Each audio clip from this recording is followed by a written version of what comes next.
Chapter 176. Today's weather was really good, causing the tea house to have a few tables of guests for the first time. Even though the sun was out, the temperature should only be 3 or 4 degrees. The three little guys had been jumping around the whole morning. They were already tired and sweating profusely and gasping for breath.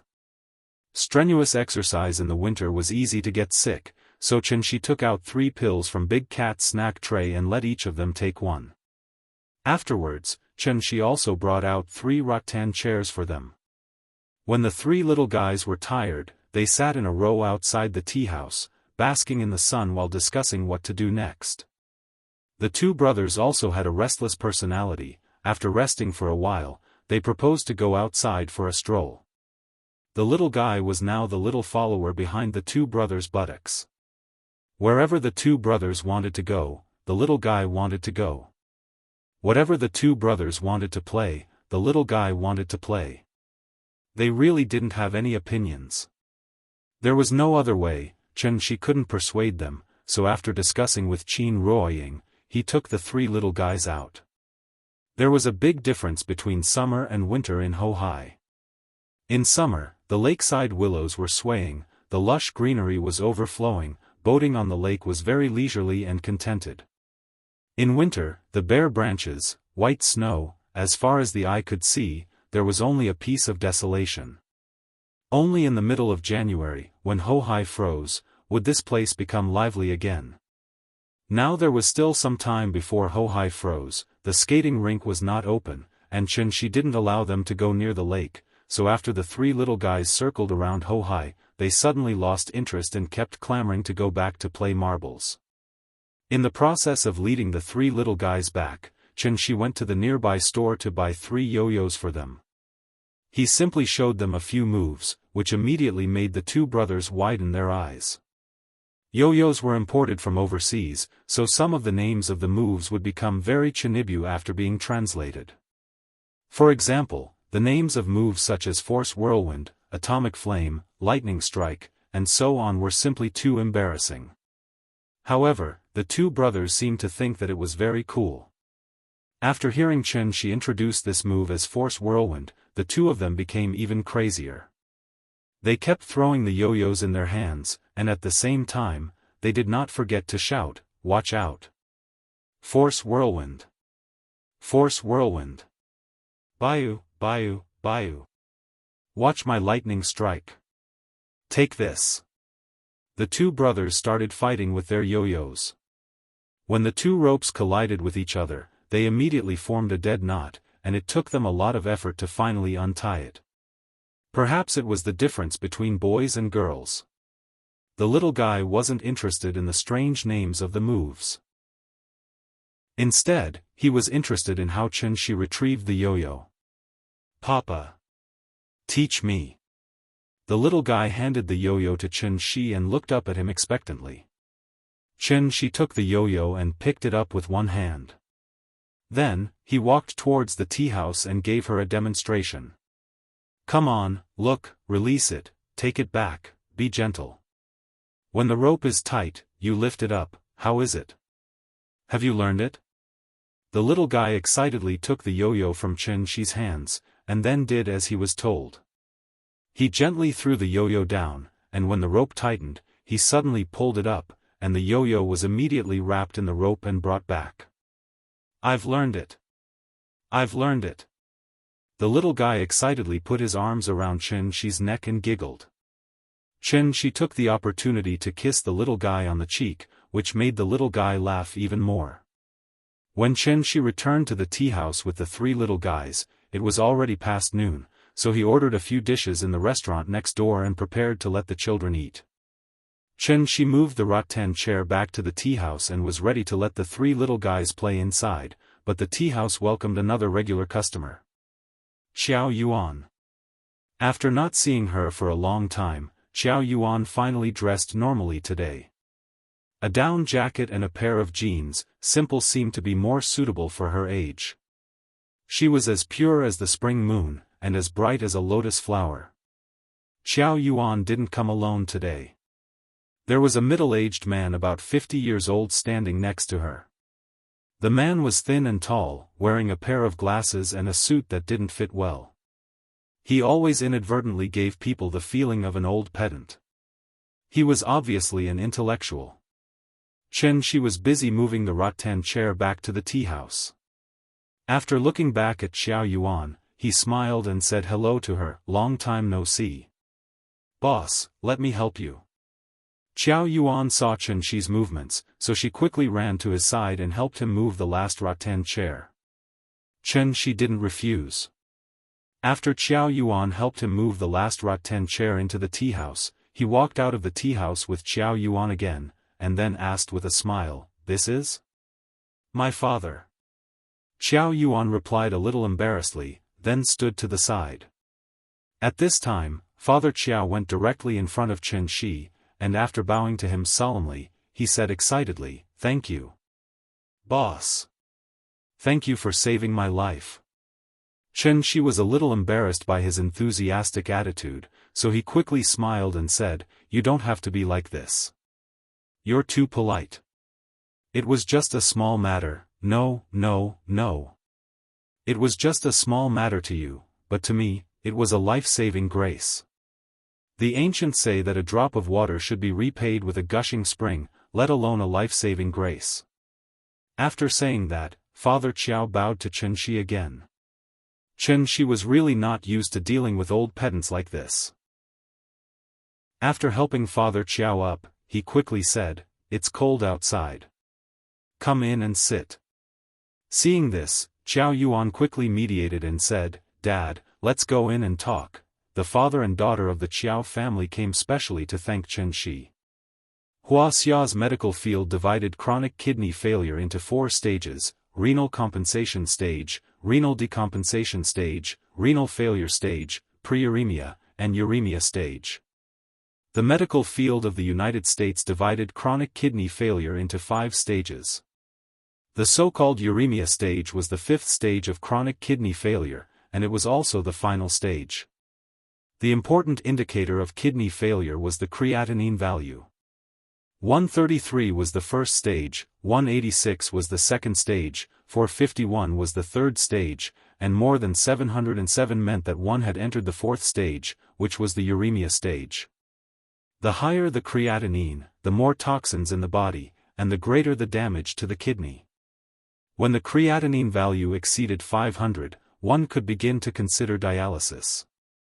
The purpose of dialysis was to reduce the creatinine value. Human organ failure itself was an irreversible phenomenon. If it could be reversed, the person could live a long life.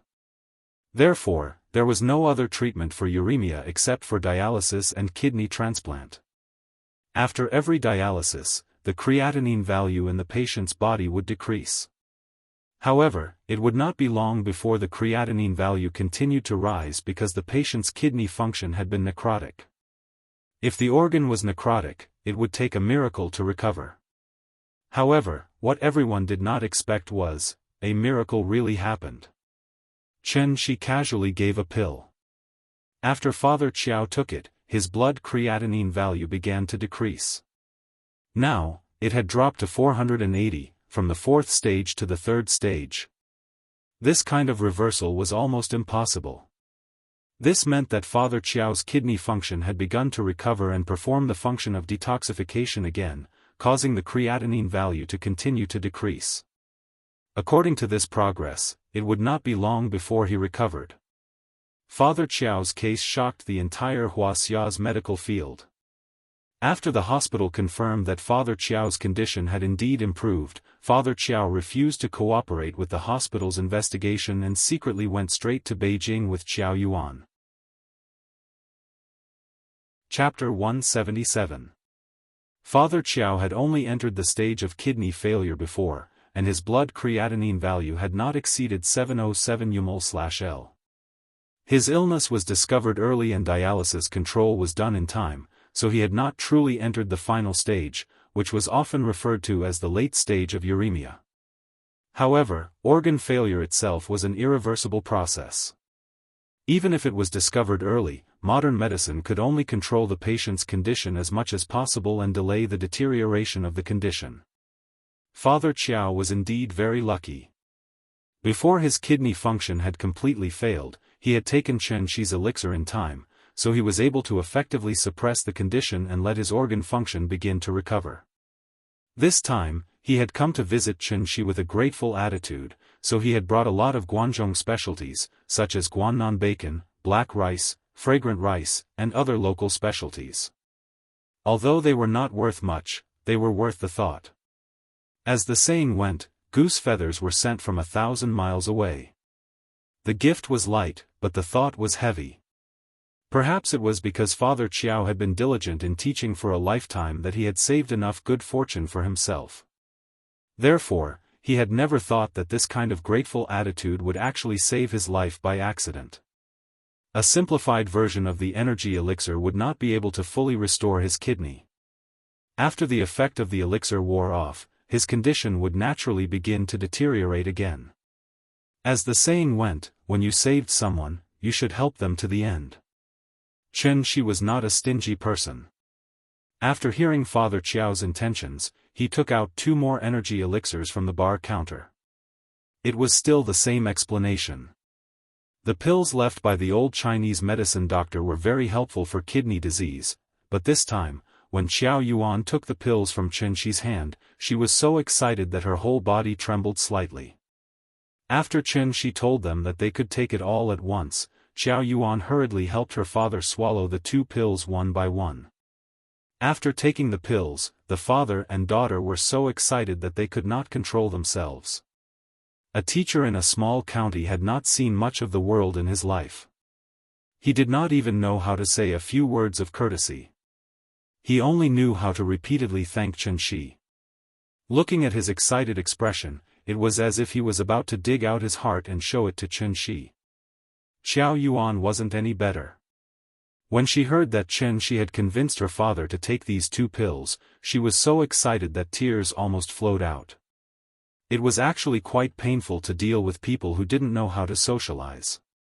One of the most likely situations to occur was awkwardness. Everyone felt awkward because they couldn't get along. Therefore, Xianxi thought for a while and changed the topic to Xiao Yuan. At the mention of his daughter, Father Chiao finally opened his mouth. In that little corner of our little place, old Xiao, can be considered to have some fame. When Xiao Xiao came home and told me all those things, I almost fainted from anger. If it wasn't for her mother stopping me, I would have beaten her to death. I came to Shangjing this time to thank you in person. Thank you for saving my life. Secondly, I want Jojo to return all the money I swindled. Although we are poor, we don't earn this kind of black-hearted money. After all, Xiao Yuan was only a university student in her early 20s and hadn't experienced society. To put it bluntly, she was still insensible and hadn't grown up. She only wanted to earn money to treat her father's illness, but she didn't think about how to earn money. She did whatever came quickly. If everyone was like her, then society would be a mess. The Qiao family didn't have much money, but Xiao Yuan grew up in a scholarly family and received a good education. However, because of a small setback in front of her, she went astray and did the shady business of swindling people. This kind of behavior was simply unforgivable in Father Qiao's eyes. Although in a big city like Shangjing, Xiao Yuan's family could only be considered as ordinary people living at the bottom of society. However, it was this kind of country teacher who had never seen the world and couldn't even speak standard Mandarin that always had the awareness of being a role model. Therefore, he couldn't accept his daughter's behavior at all. Father Qiao punished Xiao Yuan by kneeling for an entire night and then asked Xiao Yuan to return all the money to others. Together with the keyboard player and the boss's share, she had to return the amount that they were swindled of. The last deal was with Wang Hao's brother. The money had already been returned, but before that, Xiao Yuan had already earned 12,000 yuan. In other words, she had to pay back an additional 18,000 yuan when she returned it. Back then, she only earned 12,000 yuan, but now she had to return 30,000 yuan. Of course, Xiao Yuan didn't have that much money, so the remaining 18,000 yuan was naturally paid by Father Qiao. When it came to matters of principle, Father Chiao was very old-fashioned and wouldn't change what he had decided on. Qiao Yuan couldn't persuade him, so she could only call people in front of Father Chiao. After returning the money, Qiao Yuan also received countless curses and scoldings. She felt so wrong that she cried a few times. However, from Father Chiao's point of view, she only had herself to blame and didn't deserve sympathy. After hearing how Father Chiao educated his daughter, she couldn't help but look back at the three little guys in the corner. As a father, Father Chiao was clearly qualified. When the children went down the wrong path, as a parent, he naturally had to pull them back. A teacher in a small county who had taught for a lifetime might seem mediocre to others, but at least when it came to educating children, Father Chiao was absolutely successful. The two didn't chat for long before the restaurant next door delivered the food that She had just ordered. She warmly invited the father and daughter of the Chiao family to stay for a meal, but Father Chiao was unwilling. After repeatedly thanking Shi for saving his life, he hurriedly left with his daughter. He came by train and didn't know how long it would take to arrive, so he didn't buy a return ticket. He should still be able to make it if he rushed to buy a ticket now. From Guangzhou to Shangjing, it would only take 5 or 6 hours. This way, he could still save on today's accommodation fee. The father and daughter of the Chiao family came in a hurry and left in a hurry. However, Father Chiao's appearance brought a lot of inspiration to Shi. From this, it could be seen that educating children was a long and arduous task. As a parent, it wasn't enough to just raise a child. The tea house continued to operate. The winter sun was very short. Before 4 o'clock, it was gloomy outside again. The three little guys were tired from playing today, so they seemed a little listless all afternoon. Drowsiness was contagious. After the little guy fell asleep on the climbing mat, the two brothers also lay down next to her and fell asleep. It wasn't until they were about to close that Qin Ruoying woke them up. The two brothers first rubbed their eyes. When they heard Qin Ruoying say that she was going to take them home, they nodded in a daze. Grandpa said that they had to listen to their uncle and aunt today. But it wasn't until She picked up the little guy and Qin Ruoying led them out of the tea house that the two brothers finally came back to their senses. Chapter 178. At 4 o'clock in the afternoon, the family of three brought their two followers back to the Sihiyuan. Most of the local residents in Hohai lived in the Sihiyuan. Therefore, the two brothers didn't feel that there was anything special about their two-section Sihiyuan. This place only had an extra front yard and a few more rooms compared to a normal Sihiyuan. But because this was their sister's home, the two brothers were curious about every room. Once they entered the courtyard, the little boy led them everywhere. The back room, the west room, the east room, the main hall, and the back room. They ran through every single room. They even alerted Qin Yongyan in the study. When the little boy saw his grandfather, who had not shown up for a long time, he immediately stood under the eaves and sweetly shouted, "Grandfather." When the two brothers heard this, they very obediently followed the little boy and shouted, "Hello, grandfather." Qin Yongyan lowered his head and looked at the three little ones in front of him. Then, he couldn't help but laugh. Using his hand to pat their heads, Qin Yongyan smiled and said, "Good boys, you guys go play." "Okay." The little boy nodded and led the two brothers into the main hall. She was still a little unfamiliar with her grandfather. If it was Aunt Zhang, the little boy would have already run over to her and asked for a hug. Looking at the three little guys running away in front of him, the smile on Qin Yongyan's face didn't disappear for a moment. He looked to be in his 40s, but in reality, Qin Yongyan's real age was even older than Aunt Zhang. At 30, no doubts at 40, knowing destiny at 50, ear docile at 60, and senile at 70. The so-called ear docile didn't mean that one's ears were sharp, but it meant that one could listen to unpleasant words. It didn't matter if one was cursed or scolded. Nothing could go against one's heart. At this age, one had basically seen through life and seen through fame and fortune. Perhaps it was because of his state of mind. Qin Yongyan's recent cultivation progress could be said to be very fast. He was almost at the late stage of qi refinement. As his cultivation progressed, Qin Yongyan became more aware of Chen Shi's power. His son-in-law was so powerful that his father-in-law couldn't even raise his head in front of him. But it was also because of this that his daughter was living a happy life now. Qin Ruoying didn't even dare to imagine such a life. Even he felt like he was living in a dream. Thinking of this, Qin Yongyan could not help but shake his head and return to the study. After the three little fellows walked around the entire courtyard, they finally returned to the front of the main hall. Because they wanted to have a good game of hide-and-seek. Rock, scissors, paper. Rock, scissors, paper. After 3 draws, the little fellow and her brother used scissors, while her brother used paper. After realizing that he had lost, the elder brother stomped his feet in anger. However, he was willing to accept his loss. Although he was a little unwilling, he still obediently leaned on the table and counted loudly. The little fellow and her brother turned around and ran out of the main hall. The younger brother was still a little unfamiliar with the road, so he followed the little fellow with his head down and ran towards the west wing. Seeing this, the little fellow could not help but become anxious. She did not dare to speak, so she could only push her brother to the opposite east wing. After her brother turned around and ran to the east wing in a panic, the little fellow slipped into the wardrobe in the west wing. This was her favorite place to hide, because there were a lot of clothes in the wardrobe, so it was very warm to squeeze in there. The elder brother's countdown soon ended. When he walked out of the main hall, the entire courtyard quieted down.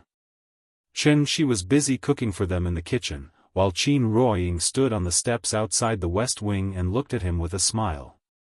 The elder brother was very clever. After looking around, he trotted to Qin Ruoying, raised his head and whispered, "Auntie, do they know where they are hiding?" Hearing this, Qin Ruoying shook her head with a smile and did not tell him. The elder brother had no choice but to look for them honestly. He first went into the west wing and looked around, but did not find anything strange. It was probably because this was not his home, so the elder brother did not think of looking through the wardrobe. After looking around and not seeing anyone, the elder brother ran directly to the east wing opposite. At this time, the little fellow, who had been paying attention to the situation outside, quietly pushed open the wardrobe a little. After confirming that the elder brother had left, the little fellow came out of the wardrobe, and then leaned against the window to secretly observe the elder brother's every move. Not long after the elder brother ran into the east wing, there was a burst of cheers from inside. Then, the elder brother walked out with the younger brother, who was frowning. Perhaps wanting to end this game quickly, after the elder brother looked around the main hall, the younger brother pointed to the west wing quietly. Seeing this, the elder brother immediately rushed into the west wing with a laugh. The little fellow was leaning against the window, laughing secretly. When she saw the elder brother rushing to the west wing, she was suddenly shocked. She wanted to crawl back into the wardrobe, but it was too late, so she was caught red-handed by the elder brother who rushed over. "Found you! I found you!" The elder brother's proud laughter sounded in the courtyard. Hide-and-seek was indeed a very fun game.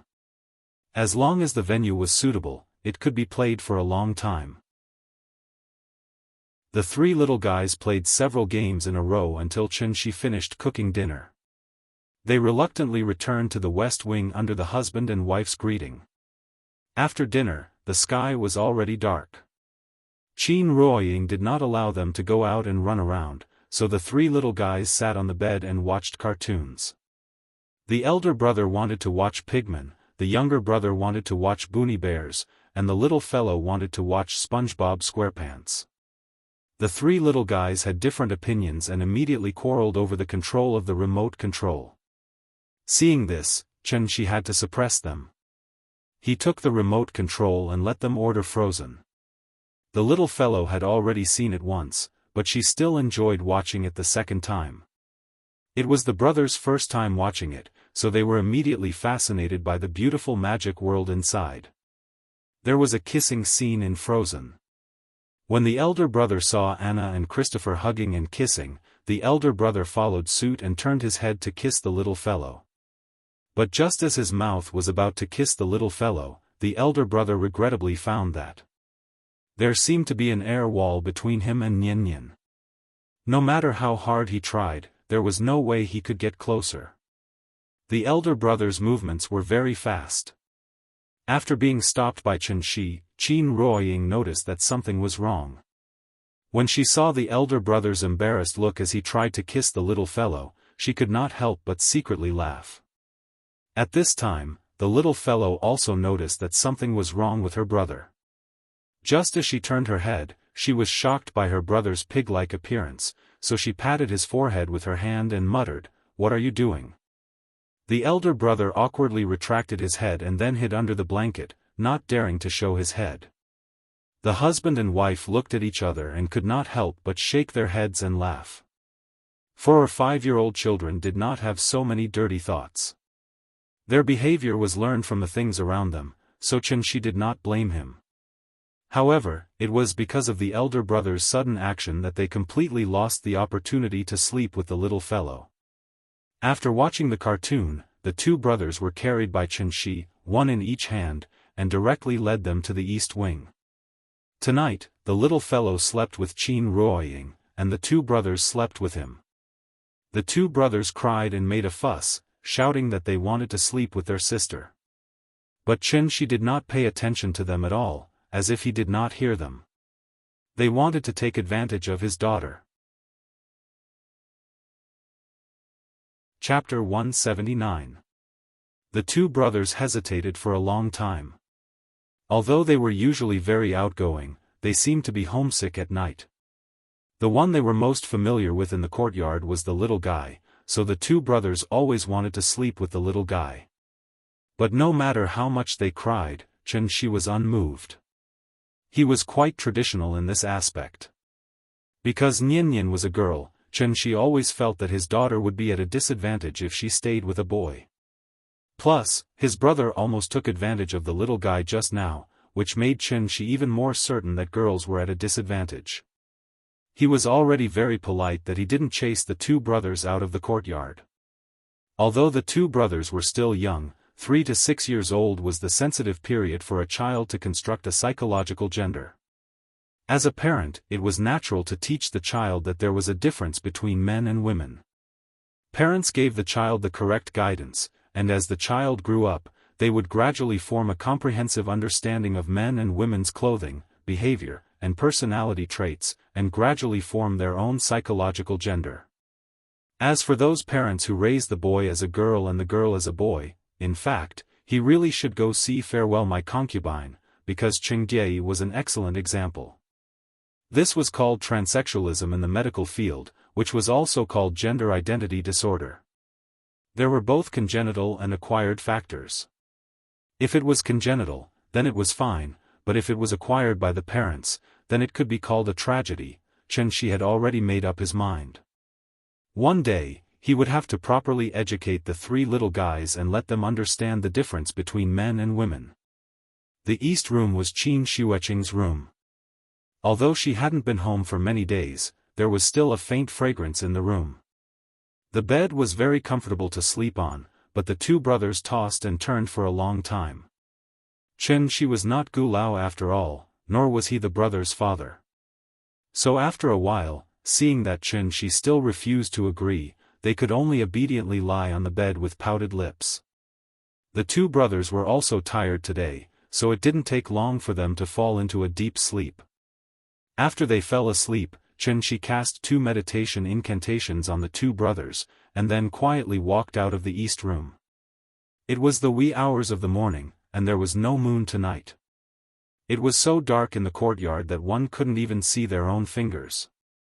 The temperature in the middle of the night was very low. The bone-piercing cold wind kept blowing, bringing with it some light snow that drifted into the courtyard. There was a slight fluctuation of spiritual aura in the west wing and the main room. That was because Qin Ruoying and Qin Yongyan were both cultivating diligently. Qin Ruoying had to take care of the child during the day, so she could squeeze out some time to cultivate at night. In addition, her cultivation was not high, and she had to sleep for at least 4 hours every day, so the progress of her cultivation was very slow. Compared to Qin Ruoying, Qianxi's cultivation progress could be said to be advancing by leaps and bounds. He would leave every night and head to Spirit Mountain to cultivate. The terrain there was remote, and it could be considered the place with the densest spirit qi within a radius of 1,000 miles.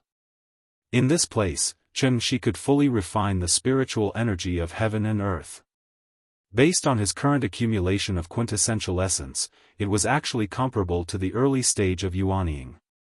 Although there was still a long way to go before he reached the soul formation stage, at least Qianxi would not need to burn his essence blood when facing an expert at the level of a divine general. Quintessential essence was the foundation of all cultivators. No one would joke around with their lives, including Qianxi. If Qianxi's previous situation was described in a game, then he was a mid-tier sorcerer who had no mana and could only rely on normal attacks. After this period of recovery, Qianxi could finally use some small skills. However, because he had not added any skill points, even if he had enough mana, Qianxi could not use any big skills. Quintessential essence could be slowly recovered, but the damage to the soul could not be healed by cultivation alone. There was a spiritual medicine in Heavenly Spiral that specialized in healing soul injuries, and that medicine was one of the main methods to heal soul injuries. Unfortunately, this type of medicine was an extremely rare heavenly treasure to begin with. With the current situation of heaven and earth's spiritual energy, it was almost impossible to produce such a high-grade spiritual medicine, so Qianxi really could not think of any way to heal his soul injuries. When the soul was damaged, the divine sense was the most affected. His divine sense was like a radar, allowing Qianxi to sense everything within 1,000 miles without using his 5 senses. Not even the slightest movement in the wind could escape his eyes. Without the divine sense, Qianxi had to rely on his eyes to determine his direction while flying in the sky, which was really uncomfortable. Spirit Mountain's location was unique, and the giant rock at the top of the mountain had become Qianxi's exclusive throne. As usual, after carefully inspecting the surroundings, Qianxi sat cross-legged on the rock and began to cultivate.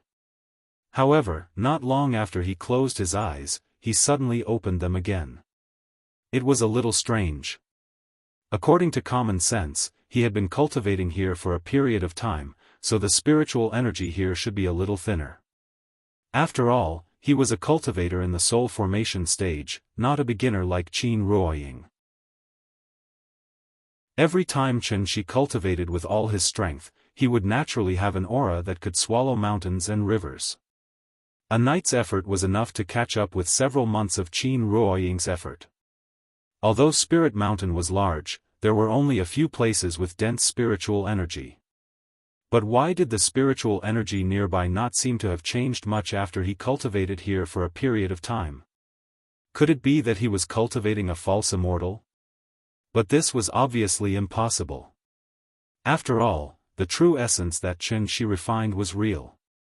He was still worried that if he cultivated with all his strength, he might devour all the spiritual energy nearby, causing Spirit Mountain to become a dead mountain without any vitality. But who would have thought that such a strange situation would occur now? Qianxi stood up from the boulder. In order to confirm the cause, he flew around Spirit Mountain. However, after flying around, he didn't find anything strange. Everything was very natural. It was completely a natural paradise. Could it be, this endless stream of spiritual energy was flowing from somewhere else? It sounded a little ridiculous, but after thinking about it carefully, it seemed to make some sense. After all, spiritual energy was like air, flowing at any time. Maybe the spiritual energy here flowed from Taihang Mountain? Unable to find the reason, and not finding any abnormalities, Qianxi simply threw this question to the back of his mind. Since the spiritual energy here was so rich, he wouldn't be polite. After setting up a spirit gathering array on the mountain peak, Qianxi began to cultivate with all his strength. This time, he didn't restrain himself. He opened his stomach and swallowed like a tautai. In an instant, the wind and clouds surged. Because of the violent surge of spiritual energy, a cloud vortex even appeared in the sky above Spirit Mountain. Chen Shi wanted to see if the spiritual energy here would decrease if he cultivated with all his strength. Time flew by. When the sun came out from the clouds in the east, Chen Shi slowly opened his eyes. Under his hard work, the spiritual energy here had decreased by a large amount as he wished. Chapter 180. Perhaps because of the home field advantage, the two brothers completely became the little guy's followers. When they woke up, Chen Shi had just finished helping them wash up, and the two brothers rushed into the west wing. The little guy was already sitting on the chair and eating breakfast. When he saw them rushing in, he held up a steamed bun and smiled at them. Time for breakfast. Children don't know what is polite, so they rushed over as soon as they entered the door. The older brother saw that there was only one chair in front of him, so he pushed his younger brother away and quickly sat on the chair himself. The younger brother was not happy, so he pushed him a few times and squeezed in to sit with him. "You go over there." "I don't want to. I want to sit here." "Get out of the way. You're squeezing me." "Why? This is not your chair." Qin Ruoying looked at the two brothers and then got up to give the seat to the younger brother, which stopped their first quarrel of the day. This was the bad thing about twins, they always wanted to win or lose. Qin Ruoying was serving the three little guys, but Chen Shi suddenly received a call from Gu Lao.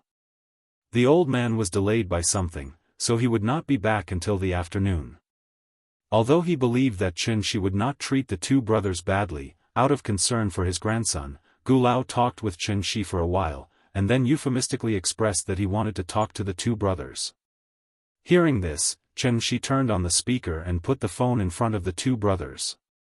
The two brothers, one after another, related in a little while what they had done on the previous day. After listening, Gu Lao finally felt relieved and hung up the phone. Chen Shi told the two brothers that their grandfather would come back in the afternoon to pick them up. However, what he did not expect was that the two brothers were not sad at all after hearing the news, but jumped with joy. "Uncle! Can you take us out to play?" "Huh? Where do you want to go?" "The amusement park." Hearing this, Chen Shi and Qin Ruoying couldn't help but look at each other. It was probably because they heard Nian bragging about her experience at the children's playground that the two brothers engraved that place in their minds.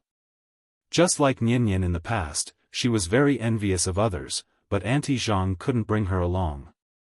Thinking about it, it was quite pitiful. Thus, Chen Shi patted the brothers' heads and said with a smile, "Okay, Uncle will take you there. We'll leave after breakfast, okay?" "All right."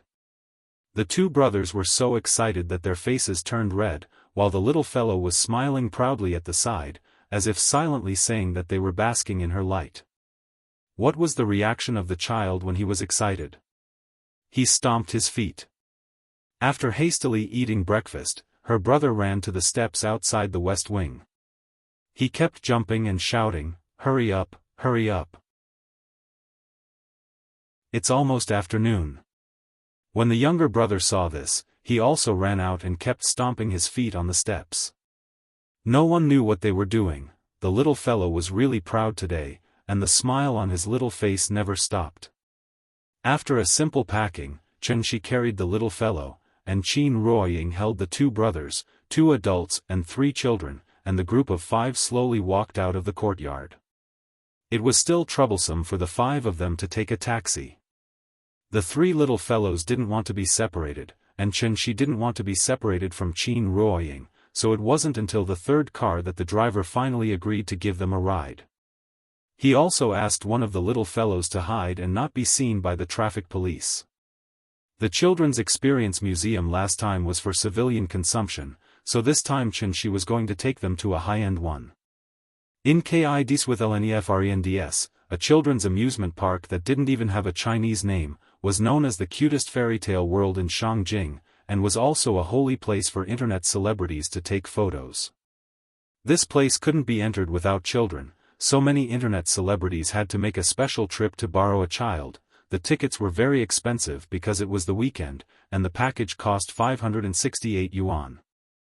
It was limited to one adult and one child, and they could only play for 2 hours. This place was not as big as the Children's Experience Museum last time, but the decoration was extremely exquisite. After putting on anti-skid socks and walking in, they were greeted by a giant teddy bear about 3 meters tall. The three little fellows had never seen such a big teddy bear in their lives, so they were shocked on the spot.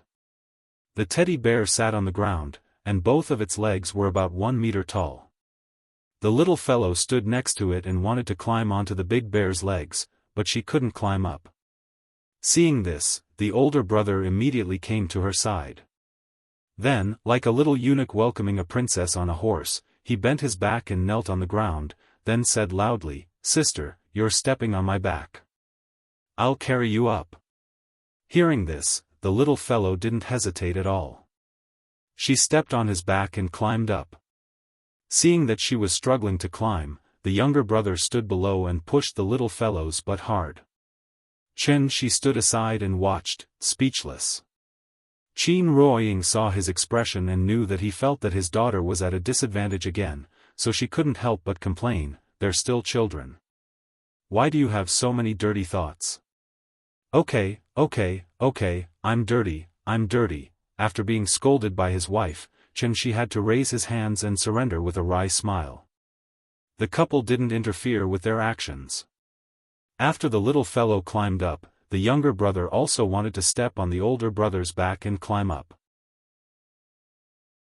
But at this time, the older brother quickly stood up from the ground and said to the younger brother, "You carry me up, and I'll pull you up after I'm up." The younger brother didn't doubt him, so he stood below and supported the older brother's but with all his strength, sending him up. The little fellow sat on the big bear's leg and pulled the older brother's arm up with all her strength. With their joint efforts, the older brother successfully climbed up. However, after the older brother went up, he didn't pull the younger brother. After making a face at the younger brother, he laughed proudly and said, "Come up by yourself." With that, the older brother jumped onto the other leg of the big bear.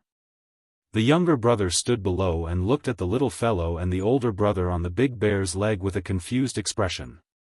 He tried to climb up by himself, but the big bear's leg was higher than him, so it was impossible for him to climb up. "I'll pull you up." The little fellow couldn't stand the older brother's behavior, so she immediately lay on the big bear's leg and reached out to the younger brother. However, her strength was limited, so she couldn't pull the younger brother up by herself. The younger brother slipped down again. Looking at the older brother's proud look, the more the younger brother thought about it, the more wronged he felt. He couldn't help but cry out of anger. Seeing this, Shi wanted to go forward and help his younger brother, but he was stopped by Qin Ruoying. "Wait, let's see." Sure enough, seeing the younger brother cry, the smile on the older brother's face froze. He thought for a moment and immediately jumped back, then lay on the big bear's leg and said to the younger brother, "Don't cry. I'll pull you up." With that, the older brother stretched out his hands to the younger brother. The little fellow also stretched out her hands again. The younger brother wiped his tears, glanced at the older brother, and then stretched out his hands very aggrievedly. Finally, with the joint efforts of the little fellow and the older brother, the younger brother successfully climbed onto the big bear's leg. Although the older brother finally pulled him up, the younger brother seemed to be still angry with the older brother, so after coming up, he directly jumped onto the other leg of the big bear to sulk. At this time, Qin Ruoying took out her mobile phone with a smile, then came to the big bear and took a group photo of the three little guys. In the photo. Chapter 181. In Kids with Eleni, the ticket price for friends was so high, but seriously, it was not worth the price. Especially for people like Shi who could only take a few photos all year round, this place was not as entertaining as the Children's Experience Center that he took the little guy to last time. There were only a few main amusement facilities here: Brown Bear's rock climbing wall, Coney Rabbit spider tower, Edward slide, Leo the Frog's trampoline, steamed Bun Man's sky net, as well as a pink ocean pool and some scattered small toys. The biggest selling point was not the children's entertainment facilities at all, but the decoration design style. The background was white, giving people a clean and bright feeling, and there were giant dolls everywhere. Once people walked in, they would feel like they were in a fantasy world. Therefore, it became a selfie mecca for online celebrities to show off their love. The designer probably targeted the parents, not the children themselves. That was why it was so popular. Of course, this did not mean that this place was useless. After all, these entertainment facilities were still very attractive to children. The children's paradise was divided into 2 levels. The upper level was a hollow climbing net with a rotating slide in the middle. Perhaps because there were so many people, the voices of the 3 little guys were particularly loud, attracting a lot of attention as soon as they came in. The weekend ticket was 200 yuan more expensive than the weekday ticket, so there were fewer people. The 3 little guys walked into the children's paradise. As soon as they saw the climbing net leading to the 2nd floor, the older brother immediately shouted, "I want the slide." His words were like a spark thrown into a barrel of explosives, instantly igniting the little guy and the younger brother. The 3 little fellows rushed towards the climbing net almost as if they were trying to outdo each other. They had to compete to see who could climb faster, and who fell behind was a puppy. The parents could only wait below, so the couple sat by the ocean pool and quietly watched the 3 little guys play. There were many people who came here to take photos, and there was even an internet celebrity lying in the ocean pool and doing a live broadcast. Perhaps affected by the surrounding atmosphere, Xianxia asked Qin Ruoying to take out her mobile phone. The 2 of them also planned to join in the fun and take a selfie. Just as the 2 of them leaned together to take selfies with their mobile phones, a little girl holding a DSLR carefully approached them. "Hello, I'm a student from Peking University's photography department. Can I take a picture for you?" The little girl's name was Sun Yuanyuan. Her name was round, but she was actually a skinny little girl who was less than 1.6 meters tall. In terms of age, she was about the same age as Qiao Yuan, so she seemed a little shy. After saying this to Qin Ruoying, Sun Yuanyuan held the SLR camera and stood in front of the couple with a nervous expression. Qin Ruoying glanced at her and did not answer immediately. Instead, she turned to look at Xianxia. After the couple communicated silently, Xianxia nodded with a smile and said, "Then I'll have to trouble you." "Thank you." Hearing Xianxia's reply, Sun Yuanyuan couldn't help but nod excitedly, then took a few steps back with the camera. Xianxia didn't know much about photography. He thought that professionals like them would have a lot to pay attention to, so he asked politely, "What do you want us to do? Do you want us to pose in any way? It's natural to shoot portraits. You can be more casual, just like when you took the selfie just now." Sun Yuanyuan knelt on the ground with one knee, holding the lens with one hand and the camera with the other. She was clearly in the zone, so her speech was much clearer and more fluent than before. "That's all?" Yes. That's all. You can be more casual and do whatever you want." The couple sat side by the ocean pool. Qin Ruoying thought for a while, then gently leaned her head on Xianxia's shoulder, and Xianxia naturally held her hand. They didn't look at the camera, but stared at each other, and in less than a second, they were in the zone. It was a common look between lovers. Seeing this, Sun Yuanyuan was excited on the spot. Click. Click. Click. After pressing the shutter several times, she stood up again with the camera. Sun Yuanyuan looked at the photos, and her face was full of excitement. Judging from her expression, she seemed to be very satisfied with these photos. "Take a look. Are you satisfied?" The photo rights belonged to the couple, so she immediately took the camera and handed it to them. "It's okay, I like it." Qin Ruoying smiled and nodded.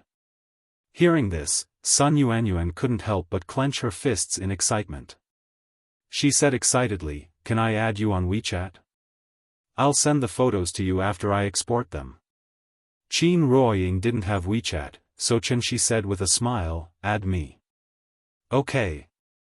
After exchanging WeChat with Xianxia, Sun Yuanyuan didn't leave, but kept looking at the photos with the camera. The more she looked at the photos, the more she liked them. Sun Yuanyuan held the camera for a long time. After seeing that the couple didn't leave, she carefully leaned over and asked with a complicated expression, I think this photo is very good. There's a photography competition next year, can I take it to participate? Participate? Hearing this, Xianxia suddenly frowned. When Sun Yuanyuan saw his expression, she immediately waved her hand and said anxiously, it's okay if you can't, I'll take it back and keep it. I promise I won't show it to anyone. I promise. Some people didn't like their photos to be circulated outside, so the little girl was afraid of causing Xianxia's disgust.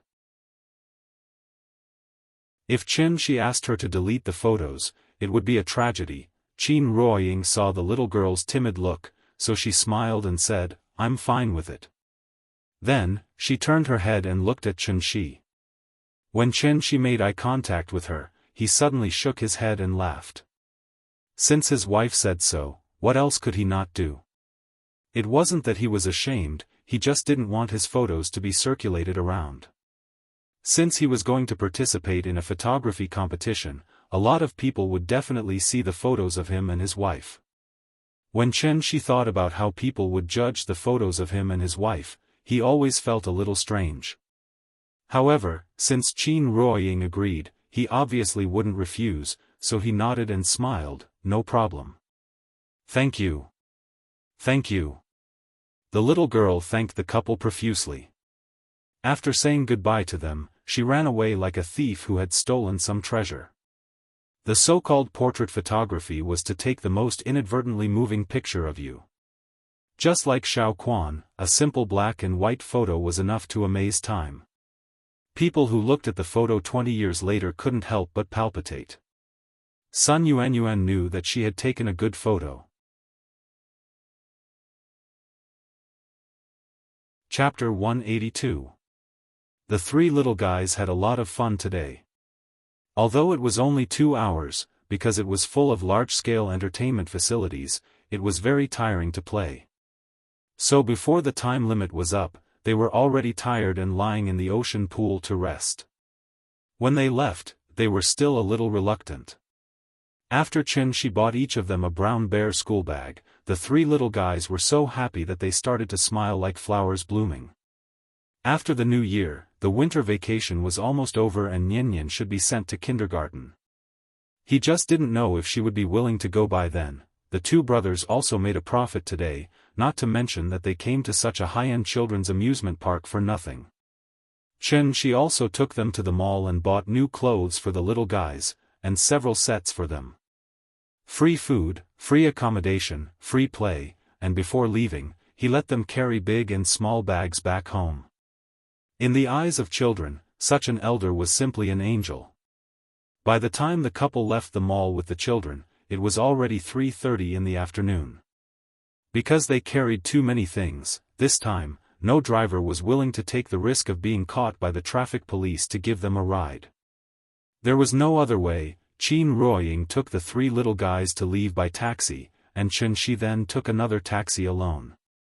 Having said that, they really should buy a car, otherwise, it would be really inconvenient to move around in the city. And after buying a car, the couple could take the little guy to the suburbs at any time in the future. That simple life, thinking about it, felt good.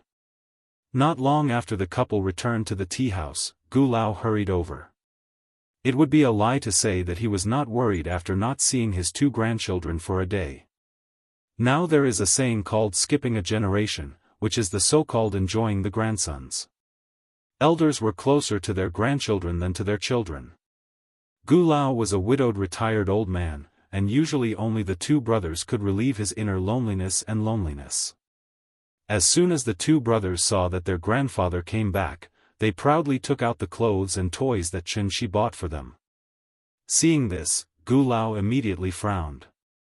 Probably because Xianxia was still on the side, Gu Lao did not scold the two brothers, but quickly took out a stack of money from his pocket. Looking at the red and green colors, it was at least a few hundred yuan.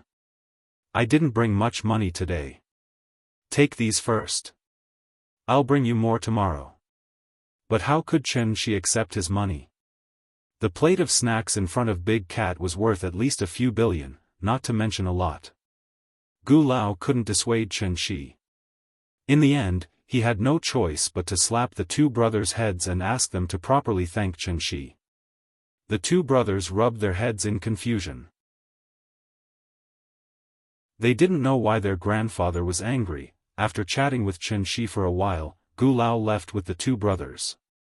After they left, the family of three prepared to close up shop and go home. Anyway, the business of the tea house was up to them. Although it was a little early today, it didn't matter. The little girl was still looking forward to going home to show off her new clothes. Night fell. When the little girl fell asleep and Qin Ruoying began to cultivate, Xianxia quietly left the courtyard. It was fine that he didn't notice it before, but now that he found out the abnormality, he naturally wanted to find out what was going on. After a while, Xianxia came to Spirit Mountain again. After landing on the top of the mountain, he closed his eyes and carefully felt it. Not long after, when Xianxia opened his eyes again, he couldn't help but frown slightly. Last night, he set up a spirit gathering formation and used all his strength, which caused Spirit Mountain to lose at least 10% of the spirit energy of heaven and earth overnight. The spirit energy of heaven and earth was known as the origin of all things. As long as this planet did not become a dead one, then the spirit energy of heaven and earth could be called a renewable energy source like solar energy and water energy. It could be regenerated, but it also needed a process. The spirit energy of heaven and earth here was really plundered by Xianxia. However, it had only been more than 10 hours, and the spirit energy here had already recovered a little. Although it was not much, if Xianxia hadn't carefully felt it, he wouldn't have even noticed the changes. But at this rate, it was estimated that in a few months, the spirit energy here would be able to recover to its original level. This recovery speed was almost catching up with the heavenly jade domain. What was going on? Because of the damage to his divine sense, he couldn't carefully explore every detail in this mountain range. Since he couldn't use his divine sense, he used the stupidest way to find it bit by bit. This time, Xianxia didn't fly carelessly, but flew extremely slowly. Like plowing the ground, he plowed Spirit Mountain from beginning to end. However, he spent 2 hours carefully studying Spirit Mountain, but he still didn't find anything out of the ordinary. Everything was so natural. But the more it was like this, the stranger it seemed. Xianxia had been back on Earth for a while. How could he not know the situation on Earth? Earth was not a dead star and could still produce spirit energy of heaven and earth. But the speed was like a locked faucet, only opened a little, so it took half a day to fill a basin of wash water. But now? It was like a faucet burst. As soon as the faucet was opened, the water gushed out crazily. This speed was almost catching up with the heavenly jade domain. What kind of place was the heavenly jade domain? It was a cultivation holy land that could give birth to an immortal emperor. Just like a dam that had just been opened, the water level downstream would not rise in a short time. But if this continued, then the spirit energy of heaven and earth would continue to increase. If this continued, earth would inevitably become the second heavenly jade domain. Earth's spirit energy, recovered? As soon as this thought appeared in Xianxia's mind, his heart couldn't help but jump, and his whole body couldn't help but tremble. This matter involved too much, and even Xianxia was a little shocked. In order to verify his guess, Xianxia pondered for a while, then rushed to the sky and went straight to the Qinling Mountains. Because he was familiar with that place. After the spirit binding array was activated, it set off a tide of spirit energy. Now that the array had been destroyed, the accumulation of the village for hundreds of years was also destroyed. Logically speaking, the spirit energy of that place would inevitably drop by a level. So he only needed to go there and take a look to know what was going on. The moonlight in the Qinling Mountains was very bright. The moonlight was like a silver radiance, shining on the piles of snow and reflecting the cold light, illuminating everything around. The village had been reduced to ruins, and the villagers had all left. In the center of the ruins, there was a huge semicircular crater left behind after the battle between Chen Shi and the Immortal General. Immortal cultivators were not nuclear bombs, and after collision, there would be no radiation. Instead, a lot of true essence would escape. True essence was the product of refining the spirit energy of heaven and earth, so the deepest part of the crater was the place with the densest spirit energy. In the huge crater, a tulip was leisurely blooming in it. Tulips were very resistant to cold, and could withstand a low temperature of -35°C in winter. When the temperature returned to above 8°C, it could begin to grow. But under the stimulation of the surging spirit energy, this tulip actually bloomed in this cold winter. The spirit energy of heaven and earth here had actually recovered to the level before the array was destroyed. Chen Shi frowned as he floated above the ruins, staring at the deep crater in front of him in a daze. Suddenly, a thought jumped out of his mind. Immortal General of Tianmen? Tide of spirit energy? Chapter 183. There were some things that one wouldn't know if one didn't want to know. Because the spirit energy on Earth was too sparse, Chen Shi had never paid attention to the ancient legacies on Earth. It was like letting a wolf into a flock of sheep. He ate and slept every day. Why should he think so much? To put it bluntly, he didn't feel threatened. After all, this wasn't the heavenly jade world. Spirit energy was like oxygen. It flowed. Therefore, even if some places had high levels of oxygen and some had low levels of oxygen, there would never be a situation where there wasn't any oxygen at all. If the heavenly jade world was compared to a bathtub, then Earth was a bucket. If he scooped up a bowl of water from the bucket, it would reduce the water in the bucket by a large amount. But what if the bucket turned into a lake with running water and a stable supply of water? As a deity transformation cultivator, it was simply impossible for him to drain a cultivation planet that was as beautiful as heavenly jade. At the current rate of development, it was only a matter of time before Earth turned into a cultivation planet. In Chen Shi's knowledge, this was already beyond the scope of a cultivator's ability. Even an immortal emperor couldn't turn a declining cultivation planet with sparse spirit energy into a cultivation holy land with abundant spirit energy. What was going on? Chen Shi silently looked at the ruins in front of him. Although there were thousands of doubts in his heart, no one could answer him. After all, who in this world could compare to him in terms of understanding and comprehension of the world's spirit energy and the heavenly Tao? If even he couldn't explain it, who could? A bone-chilling wind howled. Even with Chen Shi's cultivation, he actually felt a chill that he hadn't felt in a long time. He seemed to know too little about Earth and his own home planet. In fact, if one really wanted to delve deeper into it, the biggest question in front of Chen Shi was, how did he get to the heavenly jade world? How did he get there? Who sent him there? How did he get there? Even soul formation cultivators would be severely injured after crossing the void and returning. How did he wake up to the heavenly jade world as a mere mortal? Why? Why? Was it all just a dream? Because only in a dream would such a fantastic story appear. As a spirit-severing cultivator, he had already experienced countless trials and tribulations. So how could he not know whether this was a dream or not? If it wasn't a dream, then what kind of terrifying unknown existence was it? Thinking of this, Chen Shi couldn't help but feel inexplicably irritated. He had been cultivating for 500 years, and it was only at this moment that he suddenly realized something.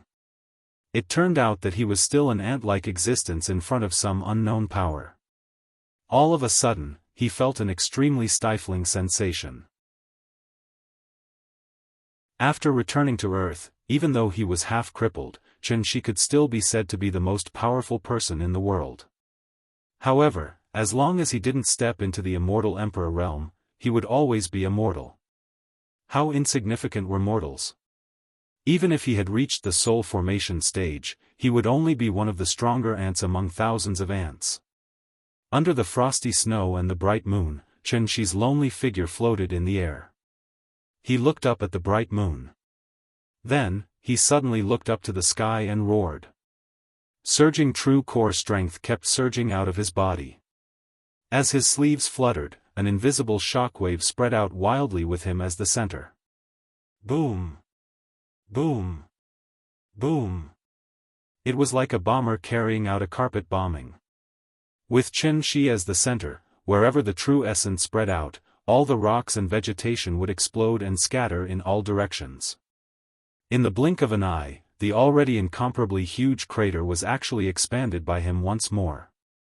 A sword and a knife appeared in Xianxi's hands again. However, just as he was about to merge the sword and knife, Xianxi's mind suddenly flashed with the smiling faces of Qin Ruoying and Niannian. The frost sword and knife turned into snowflakes again and fell one after another. Then, Xianxi's figure suddenly disappeared above the ruins. The next morning. Maybe it was because of the time they spent together that the husband and wife almost reached the level of telepathy. Therefore, after Qin Ruoying got up, she felt that something was wrong with Xianxi today, but she couldn't tell exactly what was wrong. After serving the little fellow breakfast, Qin Ruoying helped Xianxi pack up as usual. When she was about to take the little fellow to the tea house, Xianxi suddenly spoke. "Ying, you can practice at home. I'll take Niannian to the tea house." Qin Ruoying's face suddenly showed a big question mark. She looked at Xianxi, but Xianxi was smiling. She couldn't see anything strange from his face. Qin Ruoying was silent for a while, then asked seriously, "Why? Your cultivation progress is too slow. The beginning is the time to lay the foundation. If the early progress is too slow, it will affect your future development." As he spoke, Xianxi touched her smooth face. As if to prevent her from thinking too much, Xianxi paused. Before she could speak, he continued to add, "Wasn't it to cultivate feelings with Niannian before? I think it's about time to cultivate. We can't be around the child all day, right? I don't care, but it will affect your cultivation. Didn't you say you would accompany me for 500 years? If you don't cultivate, how can you accompany me?" "Okay, I see." Qin Ruoying nodded, then turned to look at the little fellow who had run out of the west wing. Seeing this, Xianxi called the little fellow and said to her, "Niannian, Mom has to study today, so I can't accompany you to the tea house. Dad will go with you, okay?" After hearing Xianxi's words, the little fellow tilted her head and thought for a while, then grinned and said, "Okay. Mom, you can do it. You have to study hard. Good girl, Mua. Come, say goodbye to Mom." Xianxi picked up the little fellow, and the little fellow waved goodbye to Qin Ruoying obediently. "Goodbye, Mom. Good girl, you can go." Qin Ruoying sent the father and daughter to the door. After watching their figures disappear at the end of the alley, she couldn't help but sigh. With her understanding of Xianxi, how could she not notice the difference in Xianxi? She chose not to ask, not because she didn't care, but to express a kind of support. No matter what Xianxi wanted to do, she would support him. Since Xianxi wanted her to concentrate on cultivation, then she would concentrate on cultivation. As for the rest, she believed that Xianxi would arrange it well. Qin Ruoying returned to her room and began to cultivate in seclusion. Xianxi took the little fellow to the tea house. As soon as they entered the tea house, the little fellow ran to the children's park and waited for the arrival of the brothers. Xianxi made himself a cup of tea and sat behind the bar, silently watching the little fellow. Xianxi didn't know how long the recovery of spirit qi would last. If it was just a temporary situation, it would be fine. But what if it would last for a long time? When the earth really changed from a planet in the age of chaos to a holy land for cultivation, what kind of changes would the world usher in? Everything was unknown. Human beings would always be afraid of the unknown. Since that was the case, it would be better for him to become stronger before that. Chapter 184. 11:00 in the morning. Gu Lao brought the two brothers to the tea house. He was slightly surprised that he didn't see Qin Ruoying today. In his impression, this young couple was inseparable. Even if they had to go out for business, it was usually Chen Shi who went out, and Qin Ruoying stayed behind to take care of the children. Although he was puzzled, Gu Lao wasn't a gossipy old man. After taking the green tea that Chen Shi brewed for him, he laughed and said, "Today's weather is good. Although the sun isn't out, I feel refreshed. When people get old, they tend to lose focus. It's rare for me to be so clear-headed. I'm really not used to it. Come.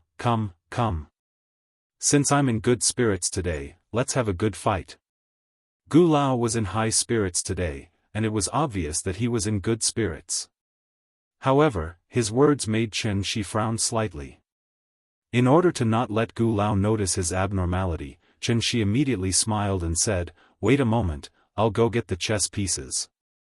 The so-called spring sleepiness, autumn lack, summer naps, and winter sleeps. Once winter came, the human body would be affected and stimulated by the low temperature, causing the capillaries under the skin to begin to contract, the blood flow would be relatively reduced, and the sweat glands and pores would close to reduce heat emission to maintain the normal body temperature. This was a biological instinct, so when winter came, everyone would feel sleepy and unable to wake up. Today wasn't a sunny day. Although it wasn't snowing, the thick dark clouds still covered a large part of the sun, and the temperature outside was estimated to be around 0 degrees. The reason why Gu Lao was in good spirits was clearly because of the recovery of spiritual energy, causing the spiritual energy in Hohai to skyrocket. It was almost at the level of Zongnanhai. Living in such a place, of course, one would feel refreshed. What would the rich spiritual energy directly affect? For immortal cultivators, cultivation would become easier, and even achieve twice the result with half the effort. Although mortals didn't know how to cultivate, if they lived in such a place with rich spiritual energy for a long time, their physical condition would become better and better, so much so that they would be immune to all diseases and live a long life. There were longevity villages all over the world, and these villages all had one thing in common, which was excellent geographical location. Deep canyons, lush forests, birds, flowers, and mountain springs. These places were called paradise, and at the same time, the best place to cultivate in seclusion. It was actually very easy to find a paradise. Wherever the average lifespan of the villagers was more than 80 years old, that place must be a paradise. Huaxia's leaders had a long lifespan. Why? In addition to the professional healthcare team, the Blessed Land was also a big factor. Although mortals couldn't detect the existence of spiritual energy, they wouldn't know whether the place was good or not. Days long's a long time. Only one night had passed, and even Gu Lao was affected. His spirit had also become much better. Thinking of this, Chen Shi asked Gu Lao to wait for a while, and then he got up and went back to the bar, and then called Qin Xueqing. The last time he called, Qin Xueqing didn't pick up, and she didn't call back. Chen Shi thought she was busy, so she threw the matter to the back of her mind. Now it seemed that, this matter wasn't that simple.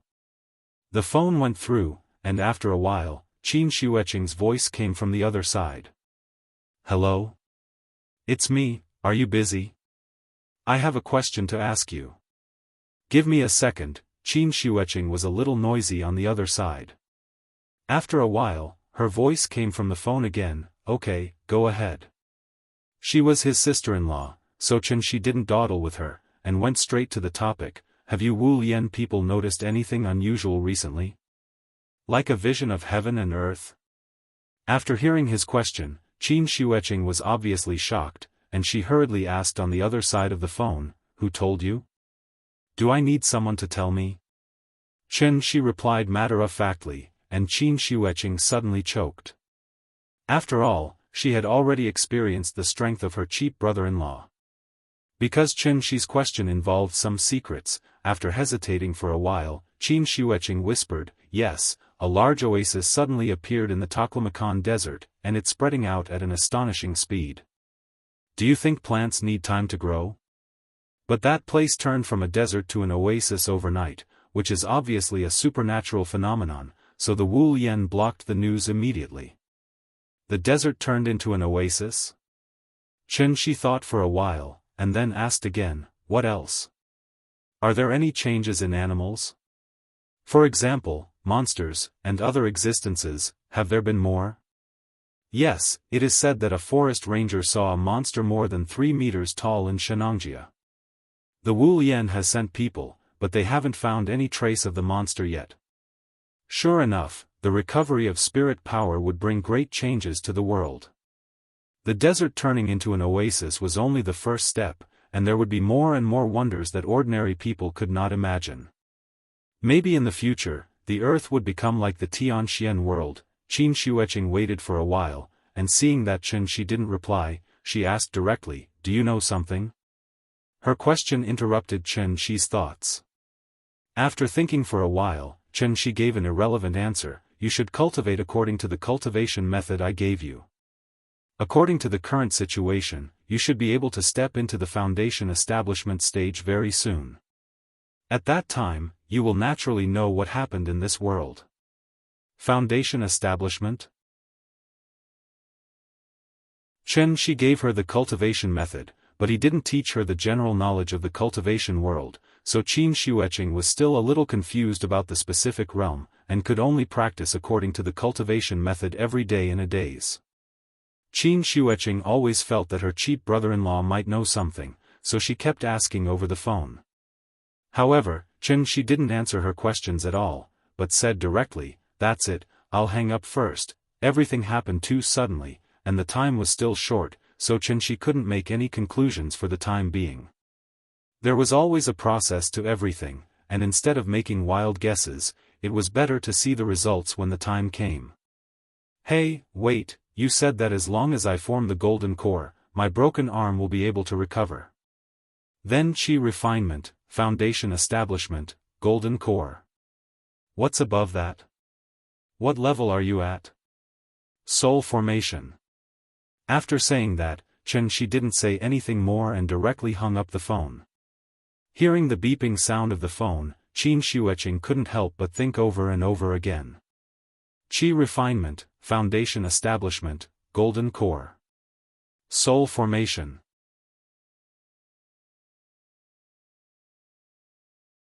Chapter 185. For the next few days, Qin Shi would bring the little girl to the tea house to date with the brothers every day. Qin Ruoying, on the other hand, was cultivating hard at home. Out of the 24 hours in a day, she really did cultivate for 20 hours. Cultivation was a boring thing to begin with. Since she had already decided to embark on this path, learning to enjoy the boredom and experiencing different kinds of pleasure from cultivation was the only thing Qin Ruoying had to do at the moment. Qin Shi had been paying attention to the news reports during this period. In addition, he was also constantly paying attention to the headlines, Weibo, public accounts, and other media platforms. Things were different now. With the arrival of the mobile internet era, even the old man selling pancakes on the street learned to use QR codes to collect money. If there was a phenomenon of heaven and earth, it would inevitably cause a big social sensation. Even if the government deliberately blocked it, there would always be some gossip circulating on the internet. But to Qin Shi's surprise, a few days had passed, and he couldn't find any news about the supernatural phenomenon of the desert turning into an oasis on the internet. With his sister-in-law's personality, he basically ruled out the possibility that she would joke with Qin Shi. Since he couldn't see it on the internet, it was either blocked by the government immediately, or because that place was so remote that not many people knew about it. However, it was understandable when he thought about it. The recovery of spirit qi would definitely affect those inaccessible places first, which gave the government some time to react. The Wu Yan people were probably out in full force and on standby at any time. Why was Chen Shi paying so much attention? Because this was also a big event that could affect him. Not to mention why a planet in the Age of Chaos suddenly became a holy land for cultivation. There must be a big secret hidden in how he got to the heavenly jade realm. 5 years on Earth, 500 years on heavenly jade. This involved time and space, which was obviously not a level that soul formation cultivators could understand. What kind of existence was capable of doing all this? Magic treasure? Spell? Array? Or human? Why did it choose him? And not someone else? Ever since Chen Shi discovered the recovery of spirit qi, these questions had been constantly flashing in his mind.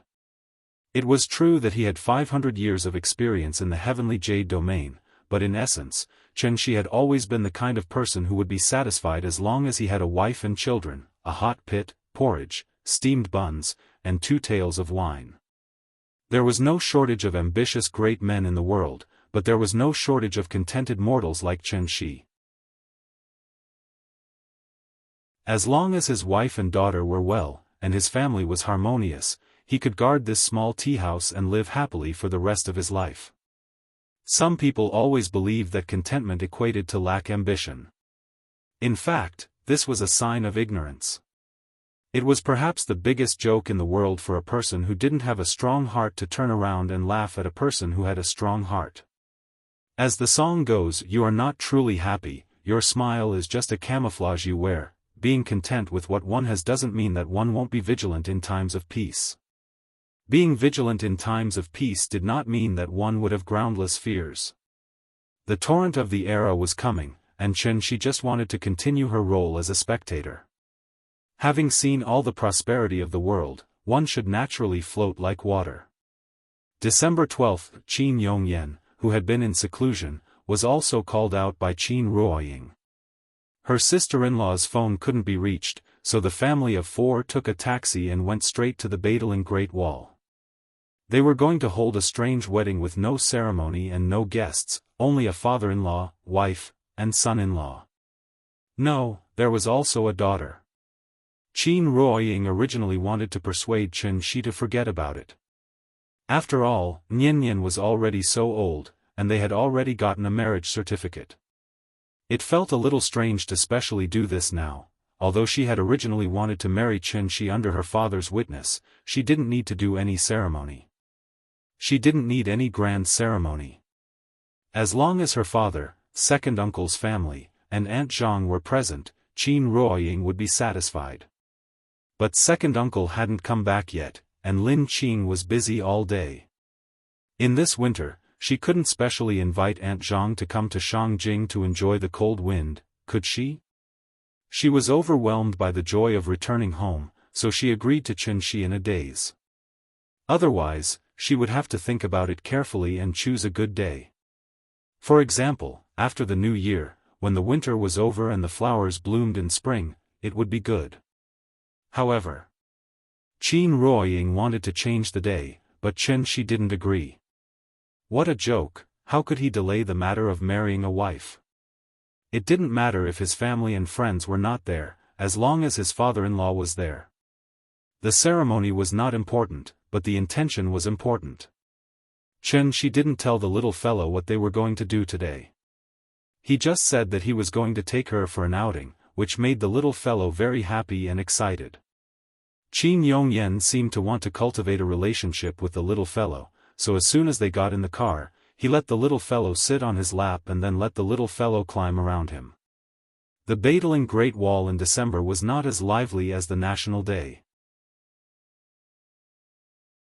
Because it was in the mountains, the wind was particularly strong, and the temperature was several degrees lower than that in the city. The family of 4 bought the tickets and went up the Great Wall under the astonished gazes of the staff. The weather was too cold, and there were basically no tourists on the Great Wall at this time. The bare mountains were covered with snow everywhere. The cold wind whistled past. Afraid that the child would be cold, Chen Shi wrapped the little fellow with Shenqi. The most beautiful scenery on the Great Wall was in autumn. Because there were many maple trees planted in this area, in autumn, standing on the Great Wall and looking down, one would see the maple leaves below as red as fire, which could be said to reflect the ancient Great Wall. This was also a great beauty in Shangjing. So, was the Great Wall not beautiful in winter? No, no. Looking inside and outside the Great Wall, there was only luxuriant. Taizu only used such a poem to accurately summarize the beauty of the Great Wall in winter. Boundless and vigorous. Qin Yongyan held the little fellow and followed Chen Shi to the beacon tower on the north fifth floor. Seeing that he stopped moving forward, she asked with a smile, "What do you want to do for your wedding? Can you tell me now?" Chen Shi had been mysterious today. After hearing Qin Yongyan's words, Qin Ruoying immediately turned to look at Chen Shi. She also wanted to see how Chen Shi was going to hold the wedding. Hearing this, Chen Shi smiled mysteriously at them, then turned and walked to the edge of the Great Wall. Immediately after, he pointed to the vast mountains covered with snow in front of him and said to Qin Ruoying with a smile, "Why do we have to hold a wedding?" Because a wedding is not a formality, it can bring a sense of ceremony to us. A sense of ceremony can make us more deeply remember everything that is happening now. Life is dull. No matter how passionate two people are when they are in love, when they are together, it will become daily necessities and domestic affairs.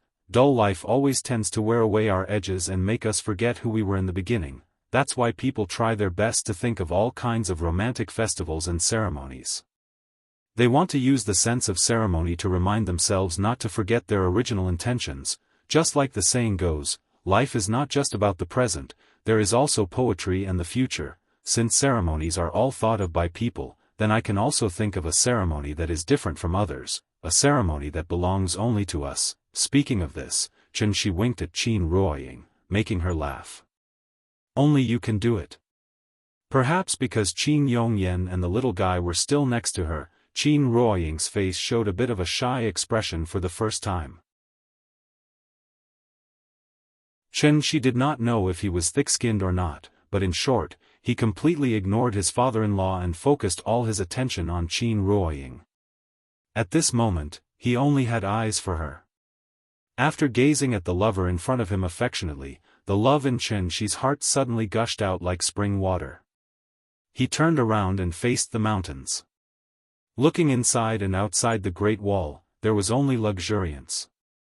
Chen Shi suddenly waved his hand and motioned for Qin Ruoying to come to his side. Qin Ruoying stood beside him and glanced at the barren mountains below. She suddenly had some doubts. What was there to see in this place? At this moment, Chen Shi suddenly shouted at the mountains in front of him, "Ying, deep feelings are not as good as long-term companionship. There is no need to say more about love. Today, I will let Qingshan wear red makeup for you." As soon as his voice fell, Chen Shi suddenly stepped on the ground. The true essence that he had accumulated for 500 years burst out in an instant, crazily gushing out from his body, suddenly shaking the whole mountain range. With Chen Shi as the center, the invisible true essence continued to spread out. In an instant it was as if the god of spring had issued an edict. Wherever the true essence reached, flowers and trees bloomed. But the most abundant thing here was not flowers, but maple trees. On the snow-covered mountains, countless bare tree trunks suddenly sprouted, and new leaves grew at a speed visible to the naked eye. Like a landscape painting that had been splashed with paint, the barren mountains in front of them were instantly dyed green.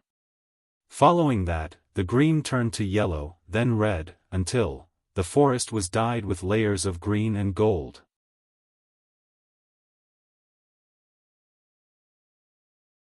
Chapter 186. Wow, the little fellow looked at the magical scene in front of her, and her little mouth couldn't help but turn into an O shape. She sat in Qin Yongyan's arms and couldn't help but feel a little excited when she saw the fiery red leaves on the mountain. "Grandpa, Grandpa. I want to go and see. Come over a bit." The little fellow wriggled her body and signaled Qin Yongyan to take her to the edge of the city wall. She wanted to take a closer look at the bright red maple leaves that covered the whole mountain. Qin Yongyan finally came back to his senses after being shaken by her. The heavy snow had passed, and in the blink of an eye, it was the winter solstice. It was supposed to be the late winter when everything was dormant, but Chen Shi's words actually made the plants on the mountain grow in reverse. In an instant, they had sprouted, grown leaves, sprouted stems, bloomed flowers, and bore fruit. According to legend, there were immortals in ancient times whose words contained the heavenly laws. What was the difference between Chen Shi's action and that of the immortals? A moment ago, it was still a barren mountain, and the next moment, it was full of vegetation. Qin Yongyan was really shocked and inexplicably. The impact of this scene on him was even more violent than when Chen Shi killed great-granduncle. What kind of cultivation method did Chen Shi make him practice? Could it really be the immortal's inheritance?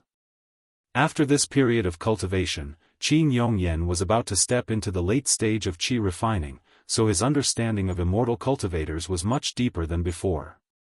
Every realm of immortal cultivators could be divided into 3 stages: the beginning, the middle, and the end. For example, Qin Yongyan had already gone through 2 stages, the early stage of qi condensation, the middle stage of body tempering, and the late stage of aperture opening, which was about to step into.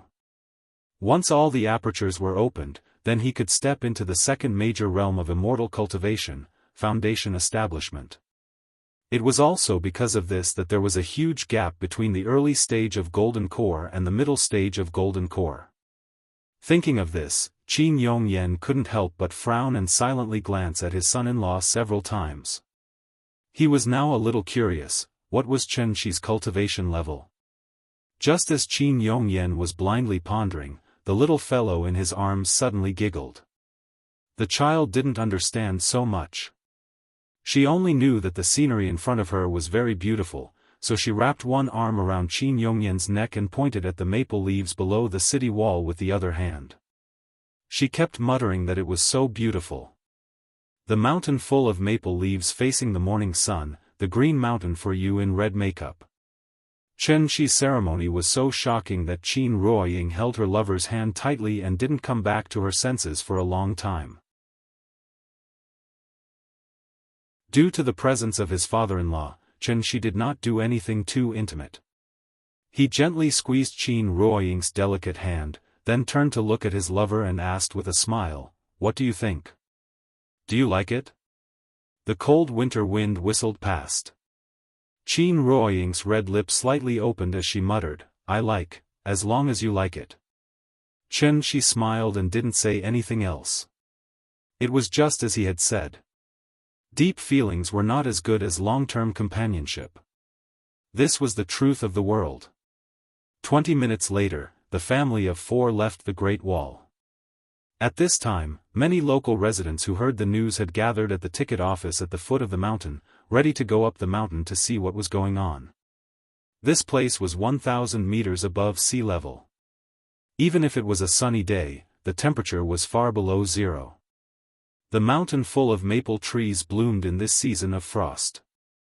It could be said that the rain hit the pine trees green, and the frost dyed the maple leaves red. It was a wonderful scene.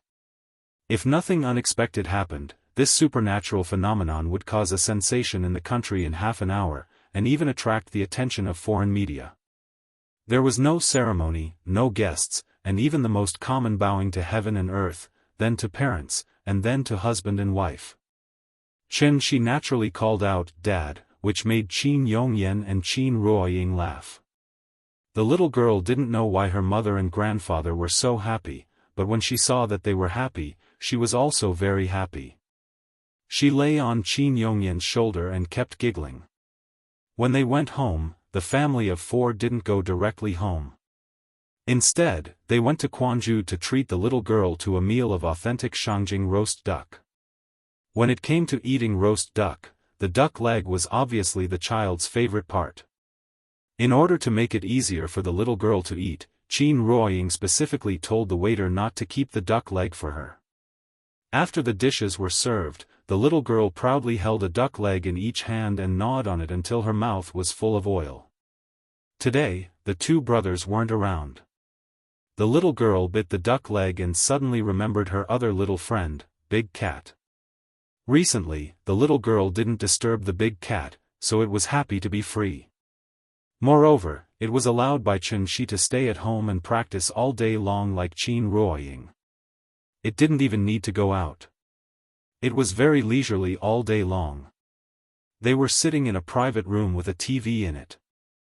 As expected, during the afternoon news, Shangjing TV station broadcasted a special interview about the wonders of Ba De Ling. It could only be said that the response was really fast.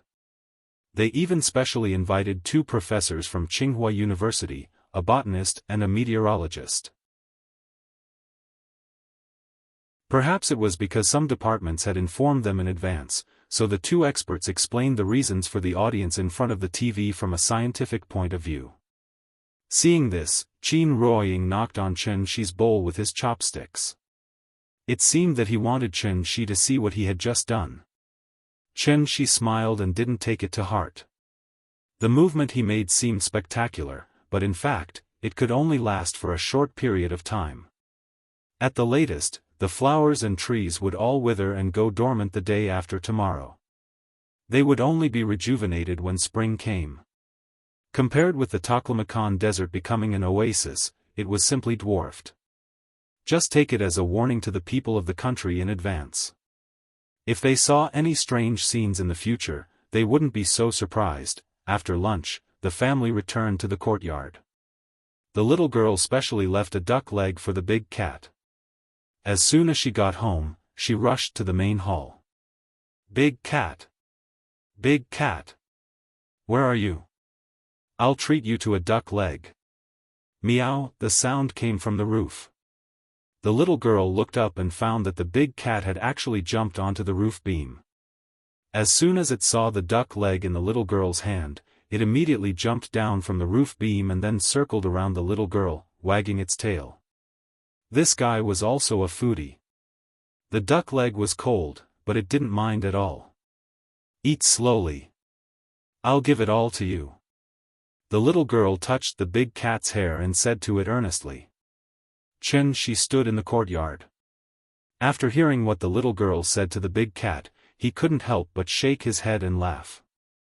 The big cat had lived for many years, but now it was being treated as a child younger than it was by a 4-year-old child. The little girl was taking care of the big cat. This scene looked inexplicably harmonious. It was already afternoon, so they didn't go to the tea house today. Qianxi accompanied the little girl to watch cartoons in the West Wing, and Qin Ruoying went to the East Wing to cultivate. The recovery of spiritual power was something Qianxi had never experienced before. So even he didn't know what kind of changes it would bring to the world. However, Qianxi speculated that the recovery of spiritual power would first affect the natural environment. After the environment changed, flowers and plants would also be affected. Then it would affect birds and animals, until it affected humans. How long this recovery of spiritual power would last and how long this evolution process would take were still unknown.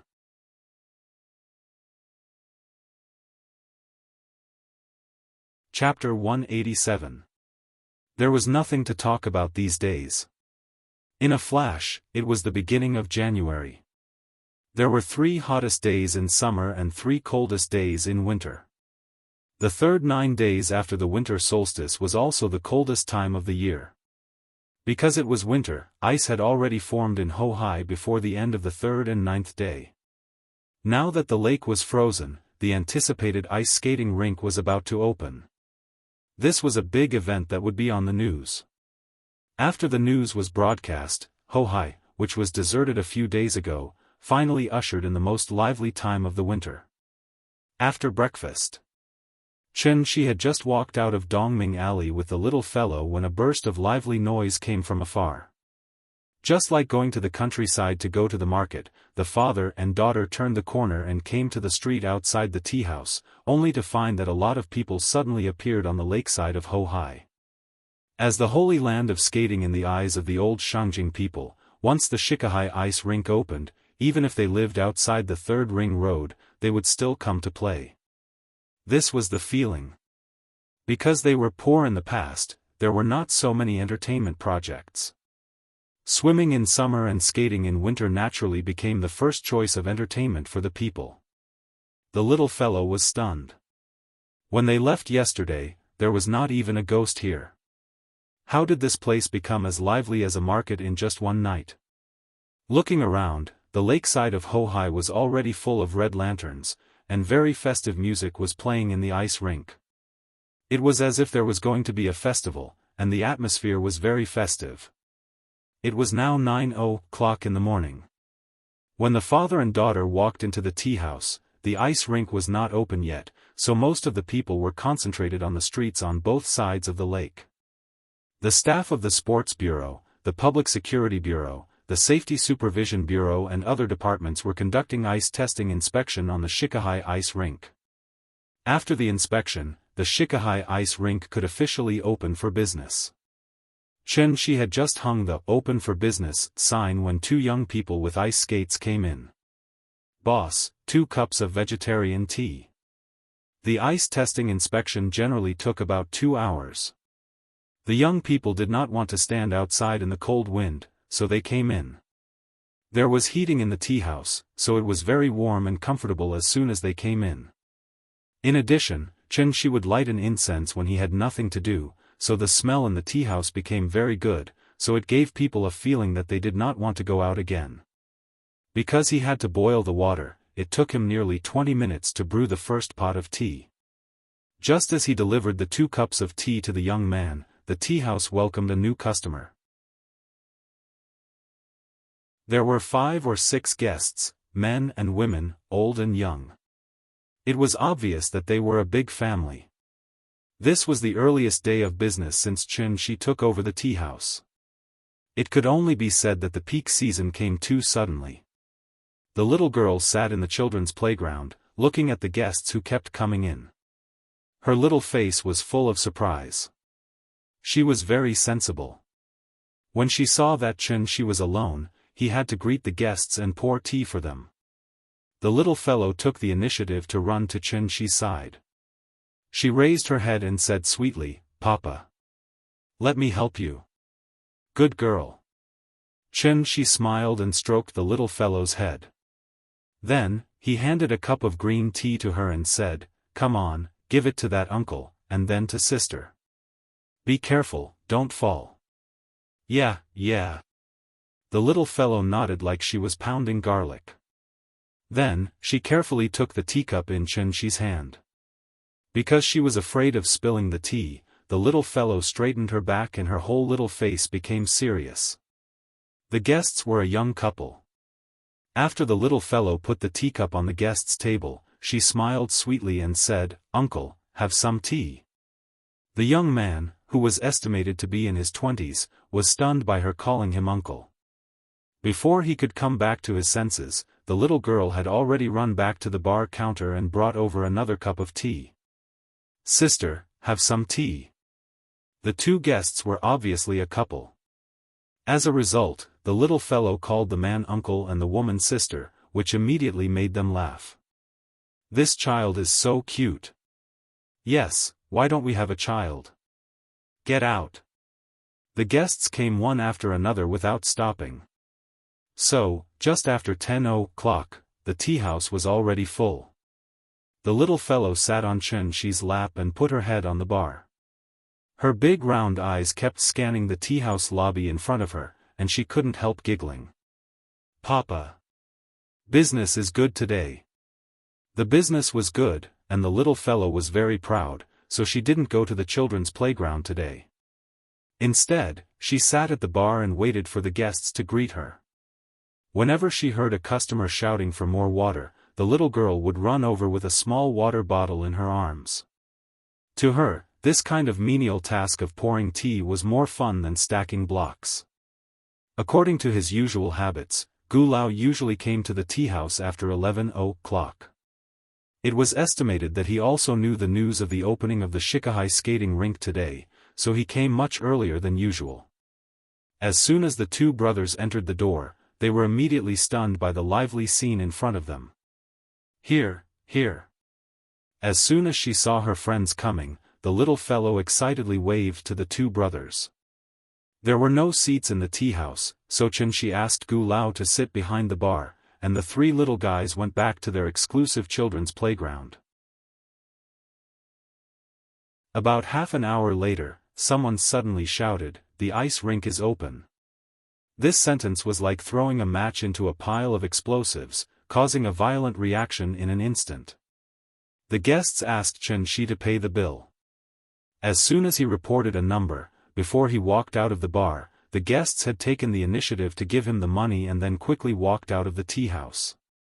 In less than 10 minutes, the tea house, which was full of guests just now, was deserted again, leaving only countless empty teacups and melon seed shells on the ground.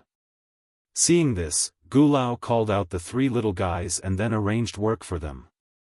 The elder brother wiped the table, the younger brother swept the floor, and the little one was responsible for setting the chairs. After cleaning up the tea house, Qianxi calculated the income of this morning. In less than 2 hours, the tea house had earned 1,500 yuan. Today was also the only profitable day since he took over the tea house. After calculating the account, without waiting for the three little guys to speak, Gu Lao asked with a smile, "I'm old and can't run anymore. Why don't you take them out to play, and I'll guard the shop for you?" Hearing this, Qianxi glanced at the three little guys who were lying by the window and watching the fun, and said with a smile, "Okay, then you have a good rest here, and I'll take them out to play." Why was the tea house doing well? Because not far from the door was the fourth entrance of the Shikahai ice rink. The total area of the Shikahai ice rink was as high as 160,000 square meters, and there were as many as 10 ice entertainment projects. In addition to the traditional ice skating, there were also ice bicycles, ice motorcycles, ice slides, ice hockey, ice bumper cars, and so on. In addition, according to the area, the Shikahai ice rink was also divided into a free entertainment area, a comprehensive skating area, an ice hockey area, a speed skating area, an ice golf area, an ice bed passage, and a special children's entertainment area. How could the small artificial ice rink in the shopping mall be comparable to such a huge skating rink? As soon as they entered the ice rink, Qianxi rented an ice car for the three little guys. The so-called ice car was actually a simple sleigh with a row of iron stools welded on 2 iron bars.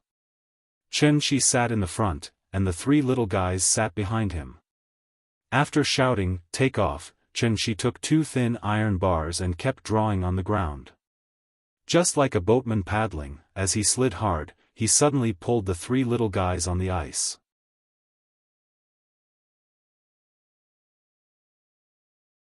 Chapter 188. Ice carts were a common entertainment in winter in the north, but they were rare in the south. Many southerners probably hadn't even seen what ice carts looked like.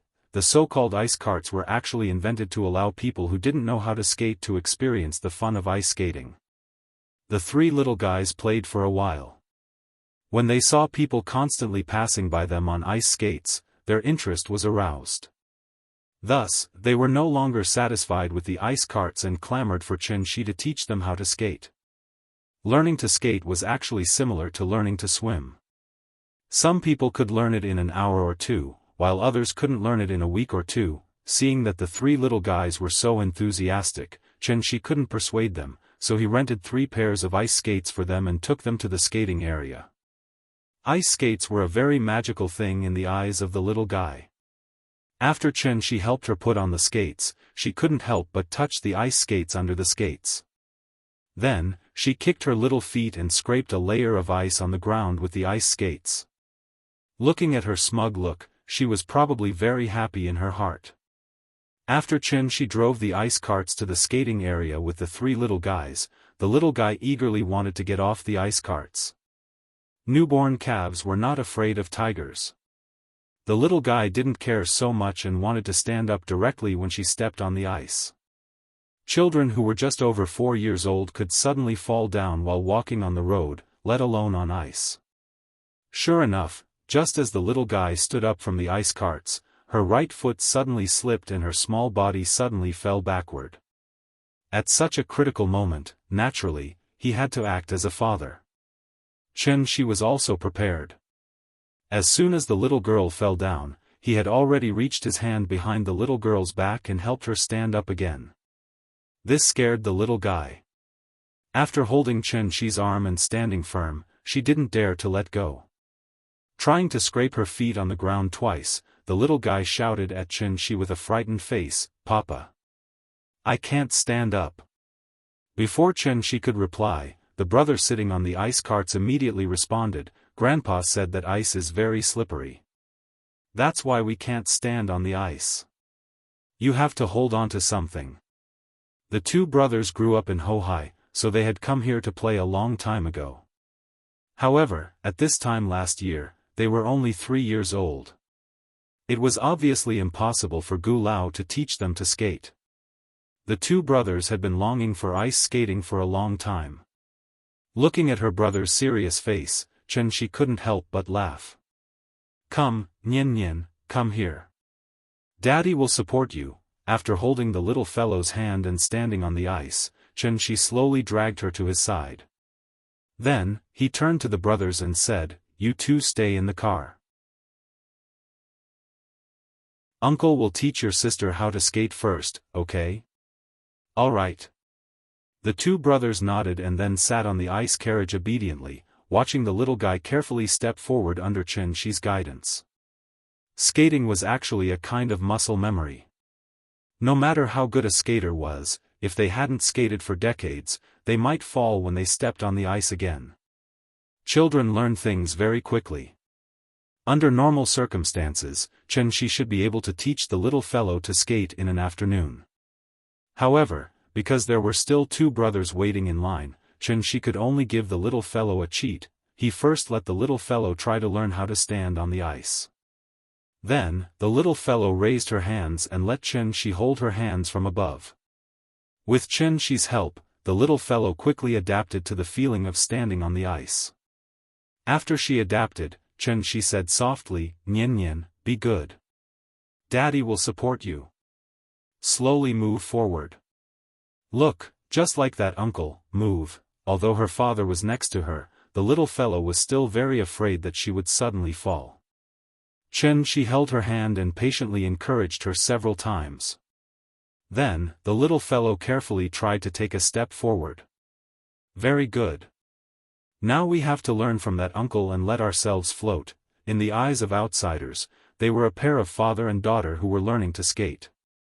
But in fact, at this moment, the little fellow's whole body was wrapped in Xianxi's true essence. As soon as the little fellow took a step forward, Xianxi used his true essence to push her into a standard posture. She thought that her father was pushing her, so she didn't care. After trying to walk forward for a short while, the little fellow began to get used to it. After Xianxi took her around the ice car a few times, the nervous expression on the little fellow's face finally disappeared. It seemed to be very simple. She was so happy that she began to be carried away again, so she immediately shouted, "Papa, let go of me. I'll do it myself." Learning to skate required confidence. This was a good thing, so Xianxi quickly let go of her hand. The little fellow silently felt for a moment. After finding that the feeling was still there, she began to skate forward by herself.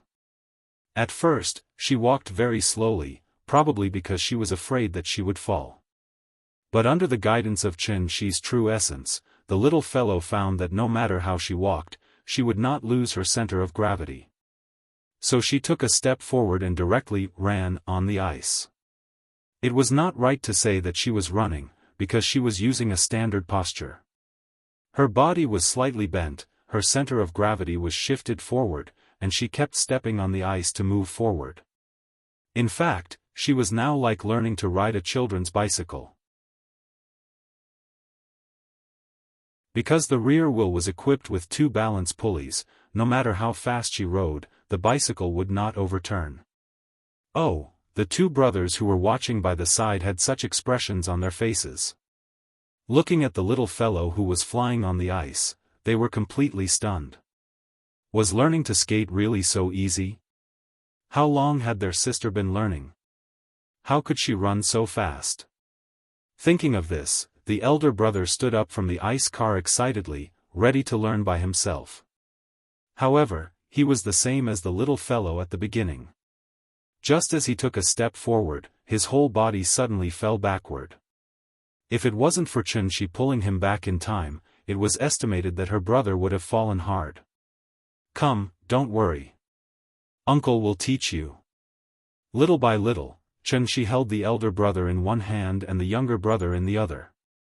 According to what he had taught the little fellow just now, after they had learned to stand firm, Xianxia led them slowly forward. After they had adapted, Xianxia followed suit.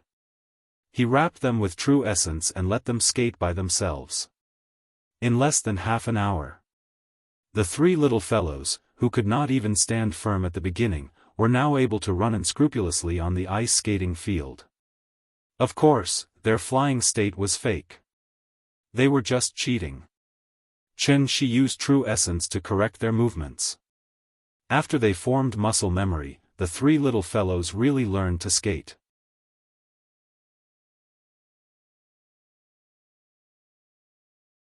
Chapter 189. Today, the three little guys could be considered to be free. With the help of Xianxia's buff, they circled the skating area again and again. The only thing they didn't do was show off a wave of figure skating. Children of 4 or 5 years old skating so well naturally attracted the attention of many people. So after they played for a while, many people in the skating area knew them. What's more, they even took out their mobile phones to take small videos of them. The incessant cheers from the onlookers made the three little fellows extremely proud. Many children saw that they were so good, and they all clamored to learn to skate. However, when their parents put on the skates for them, these children couldn't even stand steadily, and they would suddenly fall down if they weren't careful. Although it didn't hurt much because of the thick winter clothes, it was a big psychological blow to the children.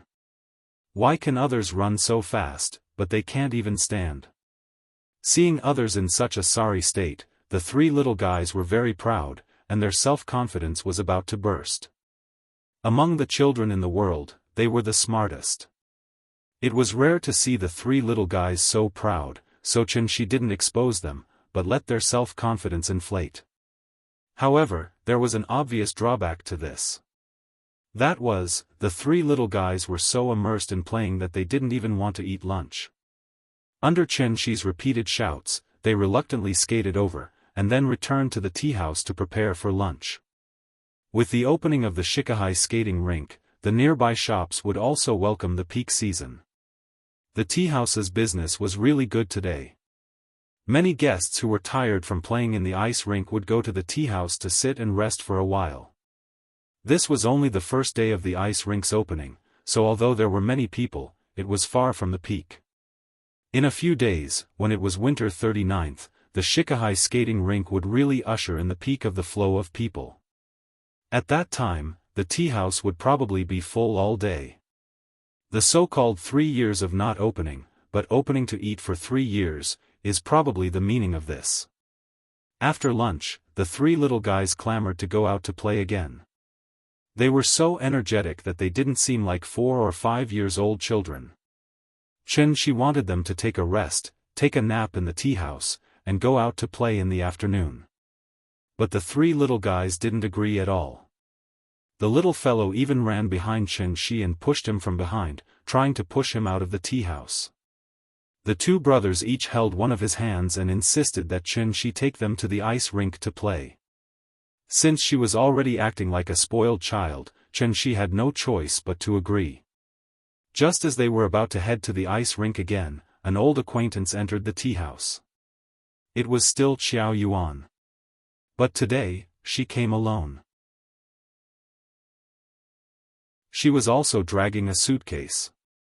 It looked like she had brought all her belongings with her. The northern school started their winter break earlier than the southern schools, so Xiao Yuan's school had already started their winter break at the beginning of January. Instead of going home, she wanted to work part-time in the tea house. Well, as long as you provide food and shelter, you don't need to be paid.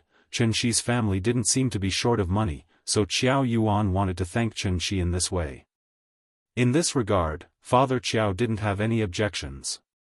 He just told her not to fall behind on her homework, and the rest was up to her. Chen Shi saw her determined look, as if she wouldn't leave if he didn't agree, so he had no choice but to agree. Anyway, there was still more than a month before the new year, so he let her stay here for a month. The business of the tea house was estimated to improve a lot during this time, so having an extra person would save him a lot of trouble. As for the salary, he would pay it when the time came. But then again, the work of the tea house was really easy. She only needed to serve tea to the guests, and after the guests left, she would simply clean up. She didn't need Chen Shi to teach her. Xiao Yuan sat down at the bar and directly started. Seeing that Chen Shi suddenly hired a waiter, old Gu was happy to be free, so he sat in the lobby and watched TV. The three little guys waited obediently by the side. After Chen Shi finished explaining to Xiao Yuan, they swarmed up again and tried to drag Chen Shi out of the door. Chen Shi was a little uncomfortable to suddenly become the leader of the children. After laughing and patting their heads, he opened the door of the tea house with the naughty little guys. However, just as Chen Shi walked out of the tea house, he bumped into two men in suits. Hohai was a residential area, not a central business district. Therefore, it was rare to see pedestrians dressed in business here. As soon as he saw these two men, the smile on Chen Shi's face disappeared and turned into a cold face. Because these two men were not ordinary people, but at least masters who had reached the level of covert power. Obviously, they were here for him. Sure enough, Chen Shi just walked out of the tea house with the three little guys, and the two men directly came to him. Mr. Chen, hello, one of them smiled and greeted Chen Shi, then handed out a business card and wanted to introduce himself. But at this time, Chen Shi didn't even give him a chance to speak. After coldly glancing at the two men, Chen Shi took the three little guys directly to the skating rink. The man in the suit was inexplicably met with a soft rebuff. Seeing Chen Shi swagger away with the children, they whispered to each other. It was impossible to chase after them. Since the other party put on such a posture, it was obvious that he didn't want to have too much contact with them, so after the two men discussed for a while, they turned around and walked into the tea house. They had to at least find an opportunity to explain to the other party why they were here. But in fact, Chen Shi had already guessed their intentions. After all, how sharp was his eyesight? Although he didn't take the business card, with a casual glance, Chen Shi still saw the name of the company on the business card, Concord Corporation, and a series of Japanese words that he didn't recognize. Concord Corporation was the name of Japan, which was actually a company limited by shares of Wuxia. Japanese? Their Mandarin was indeed very standard, so just by looking at their appearance, it was impossible to tell that they were Japanese. In addition, these two men were also martial arts masters, and had reached the level of covert power. To be honest, Chen Shi would rather chat with the aunties selling vegetables on the street for half an hour than talk to any martial arts masters for a minute. The former was for living, the latter was to destroy his life. Not to mention that the other party was Japanese. Before Chen Shi left the earth, the relationship between China and Japan was getting more and more tense because of the Jianghu Island incident. A few years had passed, probably because the relationship between China and Japan had improved significantly, so some people who didn't learn from their mistakes had emerged again. Speaking of which, where did the Wu Lian people go? The Japanese were already in front of him, but the Wu Lian didn't send anyone to stop them.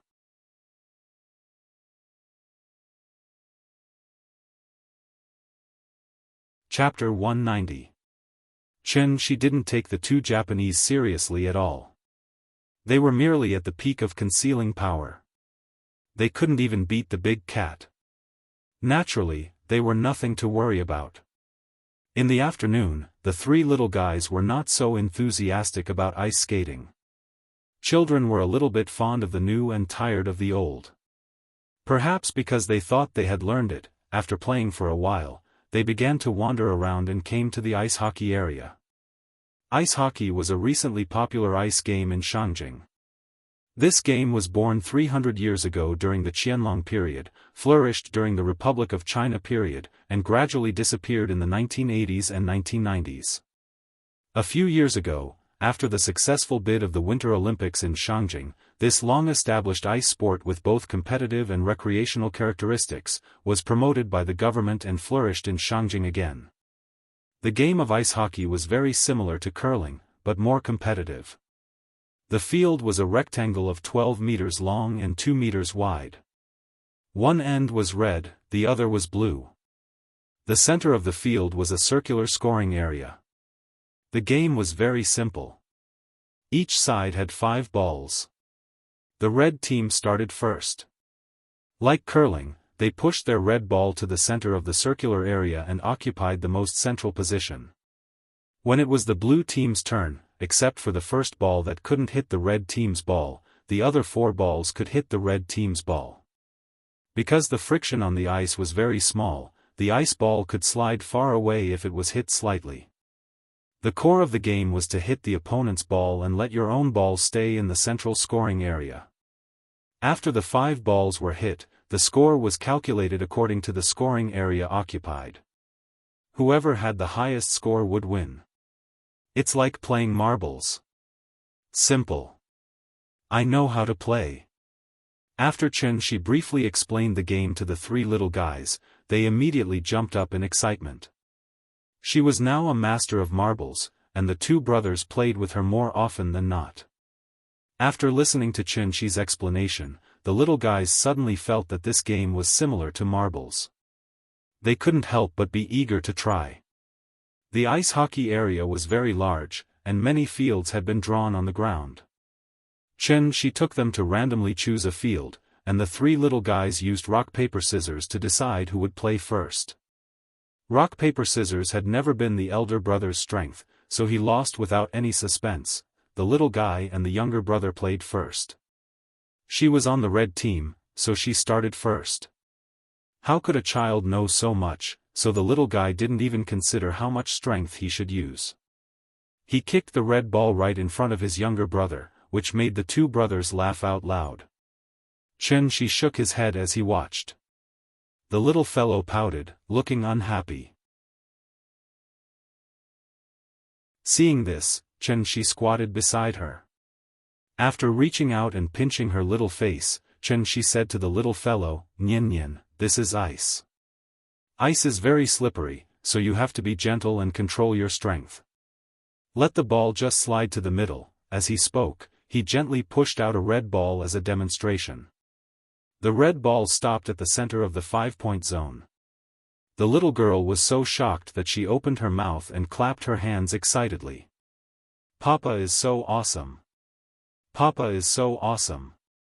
It didn't matter if he wasn't powerful, as long as his father was. Xianxia stood up, rubbed the little fellow's head, and let the 2 brothers try their strength. After they had adapted to how much strength they should use, the ice hockey game began again.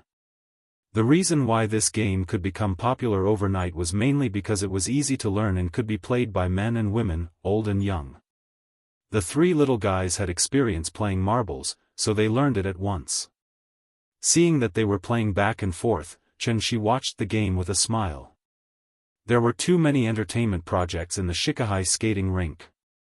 After they were tired of ice hockey, Xianxia also took them to play ice bumper cars, ice motorcycles, and other projects. After they played one by one, it was 5:00 in the afternoon. At 5:00, the sky was already dark, and the outdoor lights around the skating rink were turned on one after another. The Shikhai skating rink had a night show, and it would be open until 10:00 in the evening. The amusement park was right outside their home.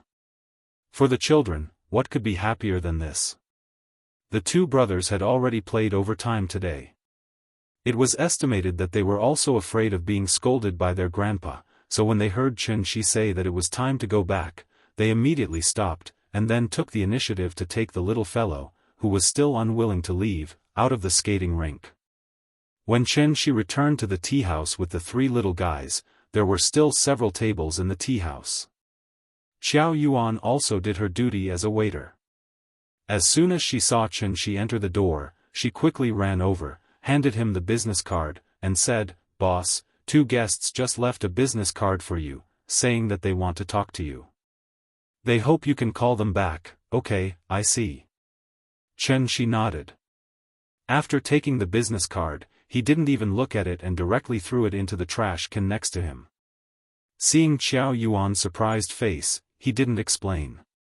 Instead, he smiled and said, "Clean up. We should close." "What about the guests?" "Tell them we're closing." "Oh, okay." Since the boss said so, Qiao Yuan had to apologize to the guests at each table. Although the guests were a little confused, they didn't react too violently. But looking at them frowning and leaving, it was estimated that they wouldn't come again in the future. It couldn't be helped. The boss was so capricious that he didn't do business. While Qiao Yuan was still busy cleaning up, Gu Lao took the 2 brothers to say goodbye to Xianxia. "Sister, goodbye. I'll come and play with you tomorrow." "Okay. Goodbye." The little girl stood beside Xianxia and waved her little hand at the 2 brothers reluctantly. After the brothers also left under Gu Lao's lead, the tea house returned to calm. After simply cleaning up the tea house, Xianxia said to Qiao Yuan, "Let's go, we should go home." Hearing this, Qiao Yuan was a little surprised and asked, "Go home? What else? Do you still want to go back to school?" No, I can live in the tea house. Can people live in this place?"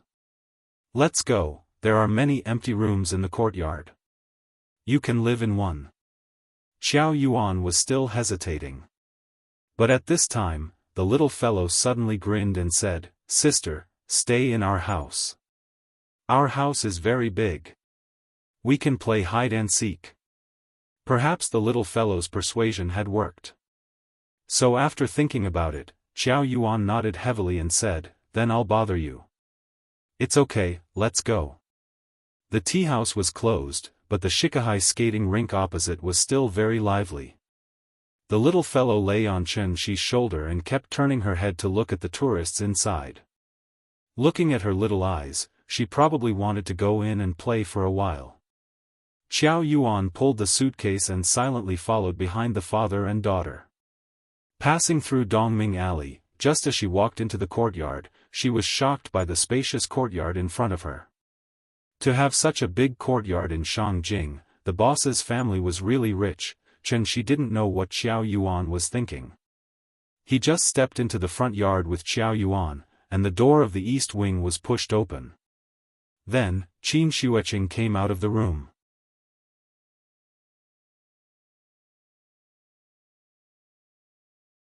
Chapter 191. When Qiao Yuan saw Qin Xueqing walk out from the east wing, she was shocked by her beauty. Qiao Yuan knew Qin Ruoying, but she had never seen Qin Xueqing before. The 2 sisters didn't look alike. The only thing they had in common was probably their beauty. If they were to be compared to flowers, then Qin Ruoying was obviously a noble and elegant peony, while Qin Xueqing was a snow lotus blooming on the peak of Tian Shan Mountain. The former was approachable, while the latter was unapproachable.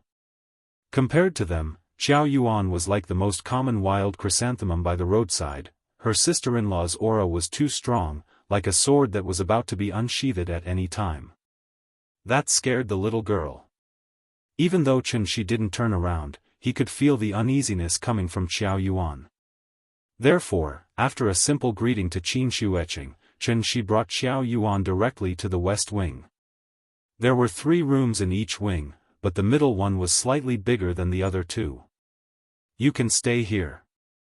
There's a bathroom in the room, hot water, heating, and so on. But you have to bring your own toiletries. I already brought them." "Okay, then you can pack up first. I'll call you when it's time to eat later." "Okay. Thank you, boss." After explaining to Qiao Yuan, Xianxia carried the little girl out of her room. At this time, Qin Ruoying heard the commotion outside, so she walked out of the west wing. The moment she walked out, she saw Qin Xueqing opposite her. Qin Shueqing was wearing a windbreaker today, which covered both her arms. However, the empty sleeve on the right seemed to be telling him something. Seeing this, Qin Ruoying couldn't help but have a complicated expression on her face. She knew her sister's character very well, so she didn't say anything to comfort her. Instead, she smiled naturally and said, "Yueqing, you're back." A seemingly normal greeting made Qin Shueqing's expression melt like an iceberg, and she smiled for the first time. "Yes, I just came back." When Chen Shi carried the little girl out of the room, the sisters were greeting each other. The little girl turned her head and saw Qin Ruoying. Seeing her mother next to her, the little girl couldn't help but shout excitedly, "Mama! Mama!" Seeing this, Chen Shi quickly put her down. Then, the little girl called for her mother while running toward Qin Ruoying. Hearing the little girl's cry, Qin Ruoying hurriedly crouched down and hugged her in her arms. "Hey, Nian Nian, did you have fun today?" "Yes. Mama, do you want to go ice skating with us? It's so fun." "No, Mommy still has to study. Otherwise, Daddy will get angry." Hearing this, the little girl couldn't help but pout as looking back at Chen Shi, she whispered, "Papa is so stingy." After hearing this silly child's complaint, the couple couldn't help but smile at each other. Then they couldn't help but laugh. The sister-in-law stood on the steps outside the east wing, silently watching the family of three show off their love. She didn't come here to stand in the cold wind and pose. Looking at this posture, she probably had something to say to Chen Shi. Therefore, after letting the little girl wave to Qin Shueqing, Qin Ruoying carried the little girl back to the room, and Chen Shi came to Qin Shueqing. Since she was his sister-in-law, Chen Shi didn't need to beat around the bush with her, so he asked directly, "Why did you suddenly come back? Is it because of the two islanders who came to find me today?" "Yes, they are from Yinyang Liao." "Oh, ninjas?" "No, they are Yinyang masters." "Yinyang masters? What's that?" "You don't know?" "Why should I know?" Chen Shi replied matter-of-factly, which made Qin Shueqing look at him in surprise. After all, in Qin Shueqing's opinion, Chen Shi was an alchemist with a high cultivation base. In terms of strength, he was probably stronger than Su Fu, so there was no reason for him not to know the origin of the Yinyang masters. The so-called Yinyang masters were actually a variant of the alchemist lineage.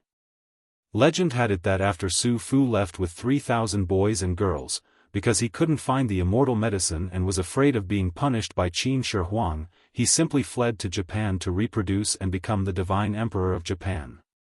It was hard to say whether Su Fu was the divine emperor of Japan or not. However, what was certain was that Su Fu must have gone to Japan back then and brought technology and culture to the Japanese, allowing the Japanese civilization to advance by leaps and bounds. In an instant, they had stepped into the Bronze Age from the Stone Age. Therefore, even until now, many places in Japan still had legends about Su Fu. There was even a Su Fu Park in Shingon City. As for the other shrines, tombs, and stone tablets that worshipped Su Fu, they were even more common. As the strongest alchemist of the Qin dynasty, after Su Fu's death, his legacy was naturally passed down in Japan. This was the origin of the Yinyang masters. After Qin Shueqing briefly explained the origin of the Yinyang masters, Chen Shi nodded thoughtfully and then asked, "What is Yinyang Liao?" Yinyang Liao is backed by the government. You can think of it as the Wu Lian of Japan. I see, he nodded and immediately had an answer in his heart. Qin Shueqing looked at Chen Shi's expression and couldn't help but frown. She hesitated for a moment and then suddenly asked, "Did you notice something? Can you tell me?" Her sister-in-law was very humble. It seemed that she was sincerely asking for advice. However, when Chen Shi heard her words, she didn't seem to understand. She opened her mouth and asked, Tell you what? Don't tell me you don't know about the phenomena during this period. I keep feeling that something big is going to happen. You're thinking too much. I don't have the ability to read fortunes. Xianxia smiled and casually gave an excuse.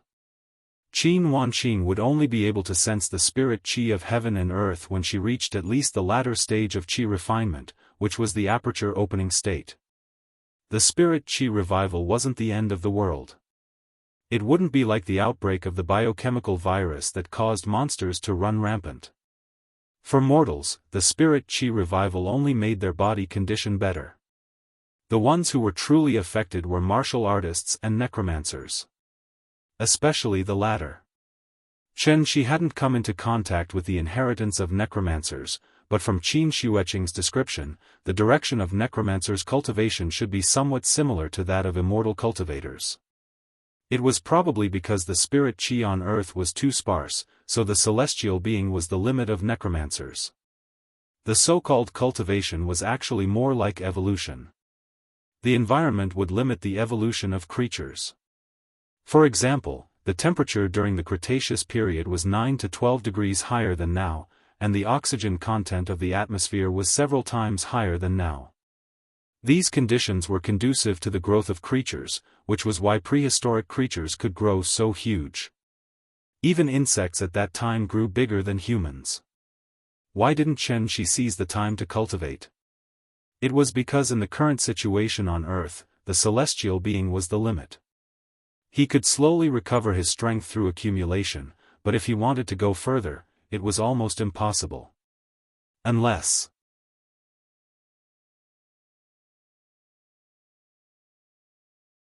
Chapter 192.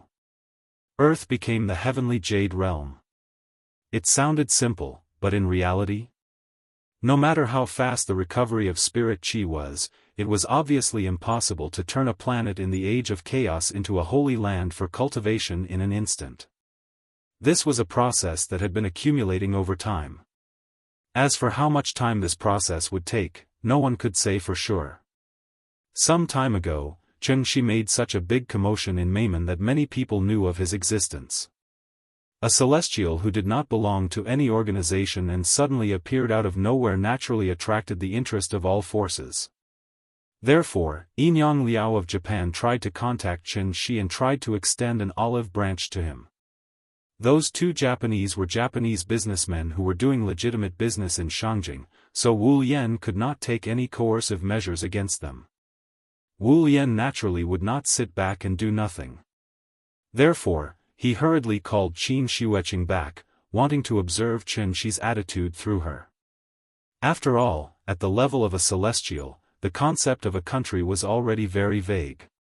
For example, when great-granduncle stepped into the celestial realm, Wuxia had not yet been established. Such an old antique naturally would not have any deep feelings for this country. On this point, Wu Lian misunderstood Xianxia. Xianxia had received 9 years of compulsory education and 4 years of undergraduate study in university. He was an outstanding young man of the new era. When he was in university, he was a real patriotic young man.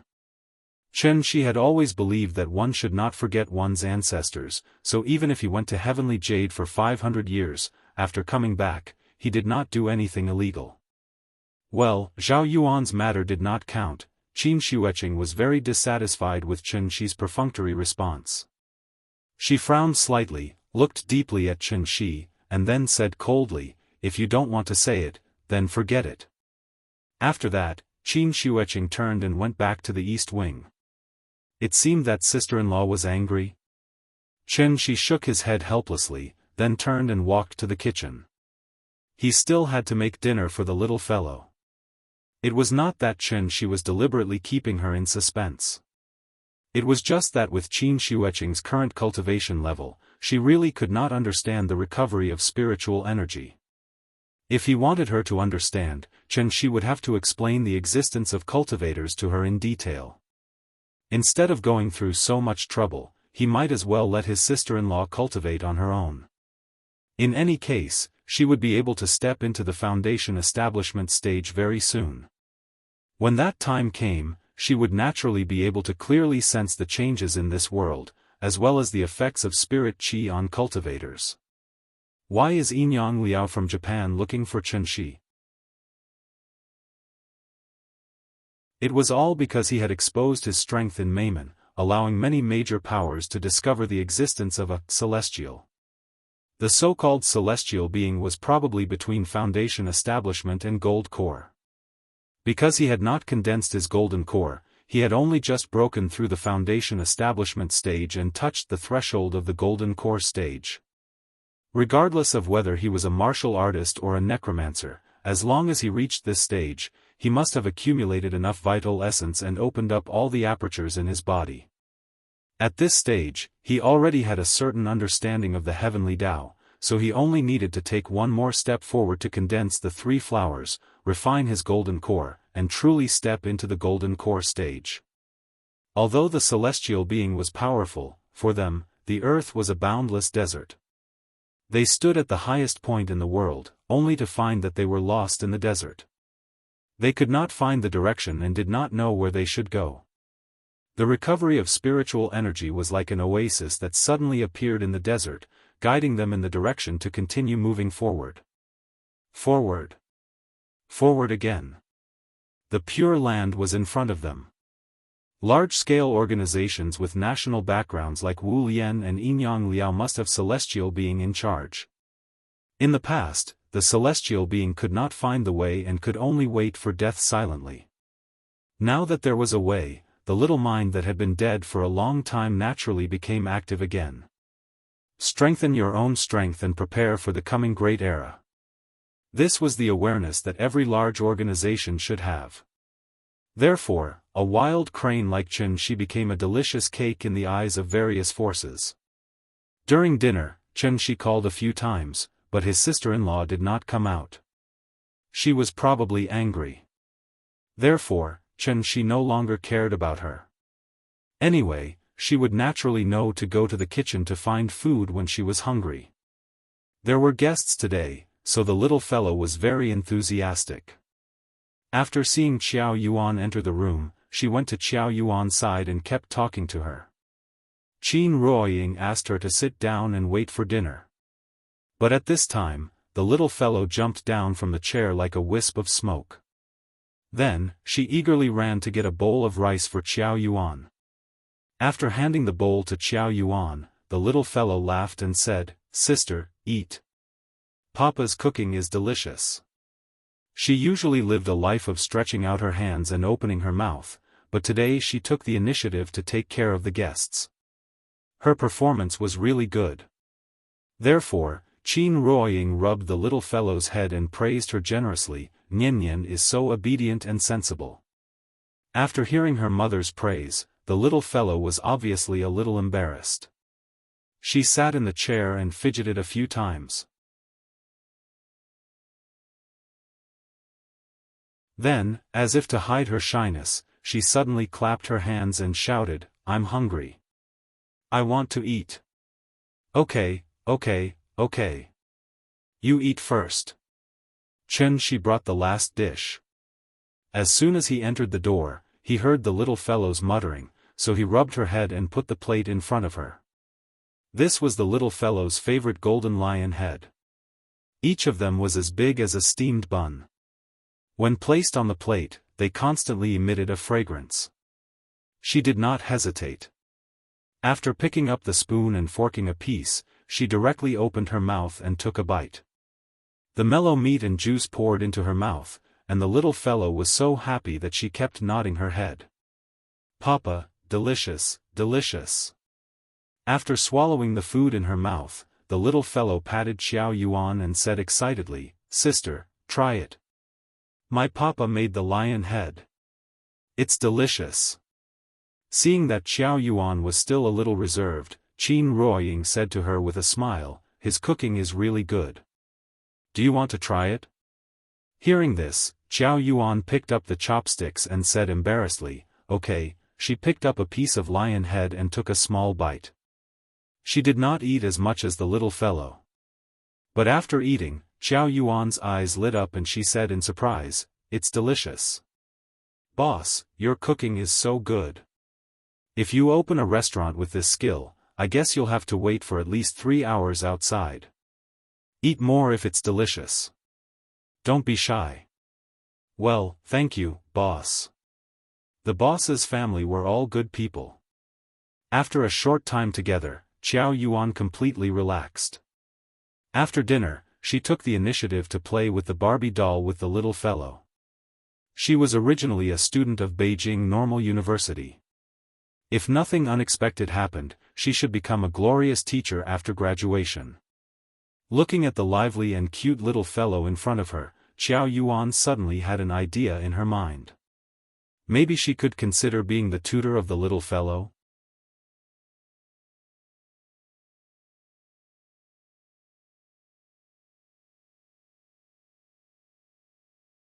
At the same time, a low meow of a cat suddenly sounded above the kimono man's head. Meow. The man in the kimono looked up and realized that a black cat had appeared on the roof. The black cat stood at the edge of the roof, its eyes glowing green as it stared at the man in the kimono in the alley. For a black cat to appear in the middle of the night, a normal person would be scared out of their wits. However, the man in the kimono was not surprised at all. Instead, he looked at the black cat with interest and said, "Hello?" It wasn't that the big cat couldn't understand human language, but there were many different kinds of human language. It really couldn't understand a single word of this kind of gibberish, therefore, the big cat couldn't understand what the man in front of it was talking about. She warned it not to change back to its original form and not to attack people easily. Therefore, when the big cat sensed a faint chi fluctuation on the man's body, it only issued a warning.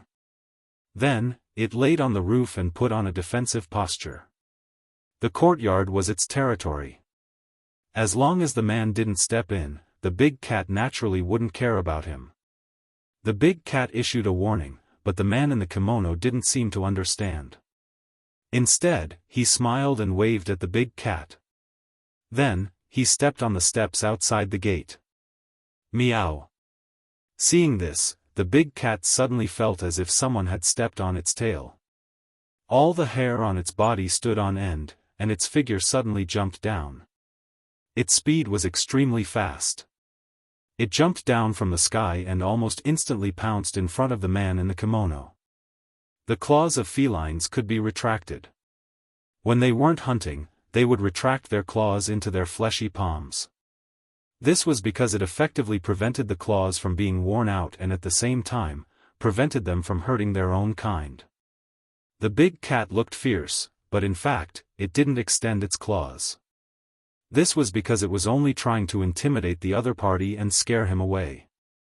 However, although it was intelligent, compared to humans, it was still a little too simple. When he saw the big cat jump down from the roof and pounce on him, the man in the kimono didn't panic at all. Instead, a faint smile appeared on his face. The big cat just wanted to scare him away, but the man in the kimono directly attacked. While the big cat was still in midair, the man in the kimono suddenly raised his right arm. From bottom to top, he directly hit the big cat's belly with his palm. Bam! This palm had been brewing for a long time. When it hit the big cat's body, it even made a muffled sound. Immediately after, the big cat's thin and small body was directly sent flying. After flying a few meters, the big cat fell heavily to the ground. Fortunately, it was a monster. Its skin was rough and its flesh was thick. In addition, it had cultivated the great wilderness physical training technique that Shi had given it. Therefore, after taking a hit, the big cat was actually fine. It shook its body and stood up again. Meow. Even a human would be enraged after being hit by such a palm for no reason, let alone a wild beast like him. After being attacked, the big cat didn't hesitate at all. After getting up from the ground, its body rapidly expanded, and in an instant, it changed back to its original form.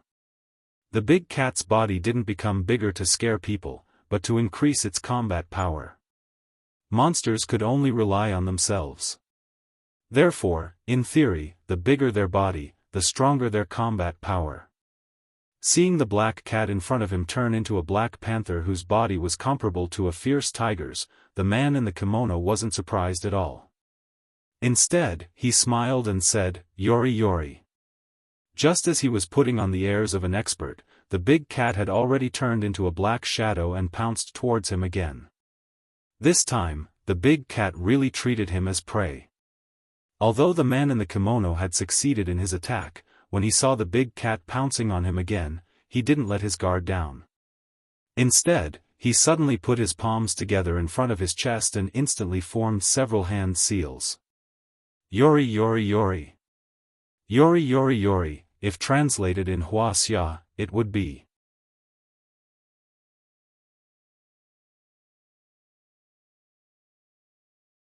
Chapter 194. In the alley. Because it was too far from the roadside, the street lights couldn't reach it, so it could only be vaguely seen by the moonlight. Big Cat's figure was hidden in the darkness, its two glowing green eyes were like will-o'-the-wisps, floating around. It was extremely fast, and in the blink of an eye, it was already in front of the man in the kimono.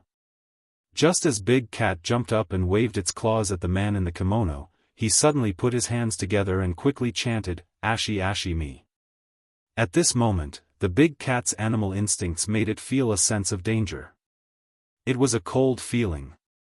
Although the temperature tonight was around -5 or 6 degrees Celsius, the sudden cold feeling faintly revealed a bone-chilling coldness.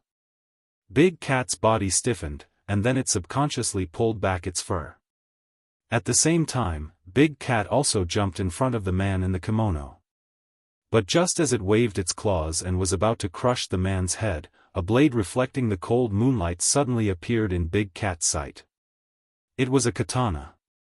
From top to bottom, it was directly aimed at Big Cat's head. Meow. Big Cat, whose voice had always been low and hoarse, let out a sharp and ear-piercing cry at this moment. At this critical moment, it suddenly stretched its claws to the top of its head, and used its sharp claws to block the katana that was coming down fiercely. Ding! The sharp claws blocked the katana, and in an instant, there was a sound of metal colliding with stone. The katana cut the big cat's claws, but it didn't stop, and continued to cut downwards. The blade violently rubbed against the sharp claws, and in an instant, a series of sparks were drawn. In an instant, the alley was like a firework, and the splashing sparks also reflected the face of the katana's owner. It was a samurai wearing Japanese-style armor and a yakuza mask. The armored samurai was at least 2 meters tall, and the man in the kimono standing behind him looked like a child. Big Cat was confused by the sudden appearance of this armored warrior. After blocking the attack, it leaped back and crouched on the ground, ready to pounce at any time. The sudden appearance of this armored warrior made the big cat feel threatened. It didn't pounce on the warrior right away. Instead, it meowed at the warrior. The big cat was originally a monster in the Awakening Wisdom realm. After following Chen Shi for a period of time, it ate the energy pills every day as snacks, so its cultivation had improved by leaps and bounds. Now, it had even stepped into the late stage of the Awakening Wisdom realm. According to the current progress, it was estimated that it would be ready to condense a Yao core soon. Even so, the sudden appearance of the armored warrior still made the big cat feel threatened. Because the other party could injure it. He didn't know what material the katana was made of, but it was extremely hard and sharp. The big cat blocked the attack with its paw, but a shallow scratch was left on its paw. This made the big cat secretly vigilant. Monsters weren't immortal cultivators, so they didn't know so many fancy spells and moves. Fangs and claws were their only means of attack, but this didn't mean that monsters couldn't beat immortal cultivators of the same realm. In fact, in the case of the same realm, when monsters fought against immortal cultivators, it was usually the monsters who won by crushing them. Although they didn't have many means, every one of them was fatal. It could be said that they were simple, crude, and aimed at the vital points. Monsters didn't have as many tricks as humans. Nature's survival of the fittest had long taught them one truth: a lion would use all its strength even when hunting a rabbit. The big cat lay on the ground and observed for a while. Seeing that the armored warrior was still standing in place with the katana in his hand and hadn't made any movements, it leaped out again. But this time, it didn't rush straight over. Instead, it jumped to the side of the wall. Immediately after, the big cat was like a dragonfly skimming the water. It went along the wall, past the armored warrior, and went directly behind the man in the kimono. The big cat wasn't stupid. This armored warrior didn't look easy to deal with, so it was prepared to kill the man in the kimono first, then slowly deal with the armored warrior. It had been preparing for this attack for a long time. After the sudden explosion, the big cat's speed was even faster than before. The armored warrior was still standing in front of the man in the kimono in a daze, but the big cat had already pounced on the man from behind. Like a fierce tiger coming down the mountain, the big cat's strong body instantly pounced in front of the man in the kimono. A trace of surprise flashed in the man's eyes, as if he didn't expect this monster to attack him directly. However, even though he was surprised, the kimono man did not panic at all. As soon as the 9 words mantra came out, the eyes of the armored warrior, who had been standing there in a daze, suddenly flashed red. Then, he seemed to have come back to life. The armored samurai was very strange. It was as if he could teleport. He appeared in front of the kimono man and blocked the big cat's attack. The katana came down on the big cat's head again, but this time, the big cat was prepared. Meow. It let out a sharp roar. Then, the big cat did not care about the katana in the armored samurai's hand at all and pounced directly on the armored samurai. The katana slashed on the big cat's body, but it was as if it had hit an iron plate. In an instant, there was a loud sound of metal colliding. Ding! Under the violent impact, the big cat's body could not help but tremble. However, it still did not stop. Instead, it pounced directly on the armored samurai.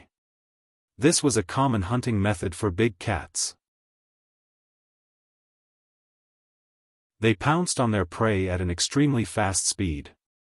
After knocking the other party down, they used their mouths to attack the prey's trachea or cervical vertebra to achieve the effect of a one-hit kill. However, an unexpected scene occurred. How powerful was the big cat's full pounce? However, this 2-meter-tall armored samurai resisted it. He stood in place like Mount Tai, majestic and unmoving. Seeing that it did not pounce on the other party, the big cat put its claws on the armored samurai's shoulders, then opened its mouth and bit directly at the other party's neck. Sharp teeth and claws. For monsters, teeth were sharper weapons than claws. Their sharp teeth, coupled with their huge bite force, were enough to tear all creatures into mud. The big cat bit down, followed by a series of tearing, as if it wanted to break the armored samurai's neck. However, how could the armored samurai just sit there and wait for death? Therefore, he held the katana in his right hand, clenched his left hand into a fist, and punched directly at the big cat's head. Bang! Bang! The fist hit the big cat's head, making a muffled sound.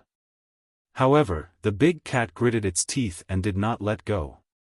Finally, with a soft tearing sound, the armored samurai's head was torn off by the big cat. Seeing that its attack had succeeded, the big cat jumped off the armored samurai's body with the head in its mouth. However, the strange thing was, the armored samurai's head was gone, but he still stood straight in place. The big cat loosened its teeth and threw the head on the ground. His head rolled a few times on the ground before coming to a stop. However, at this moment, the big cat realized, this was not a head, it was just an empty helmet.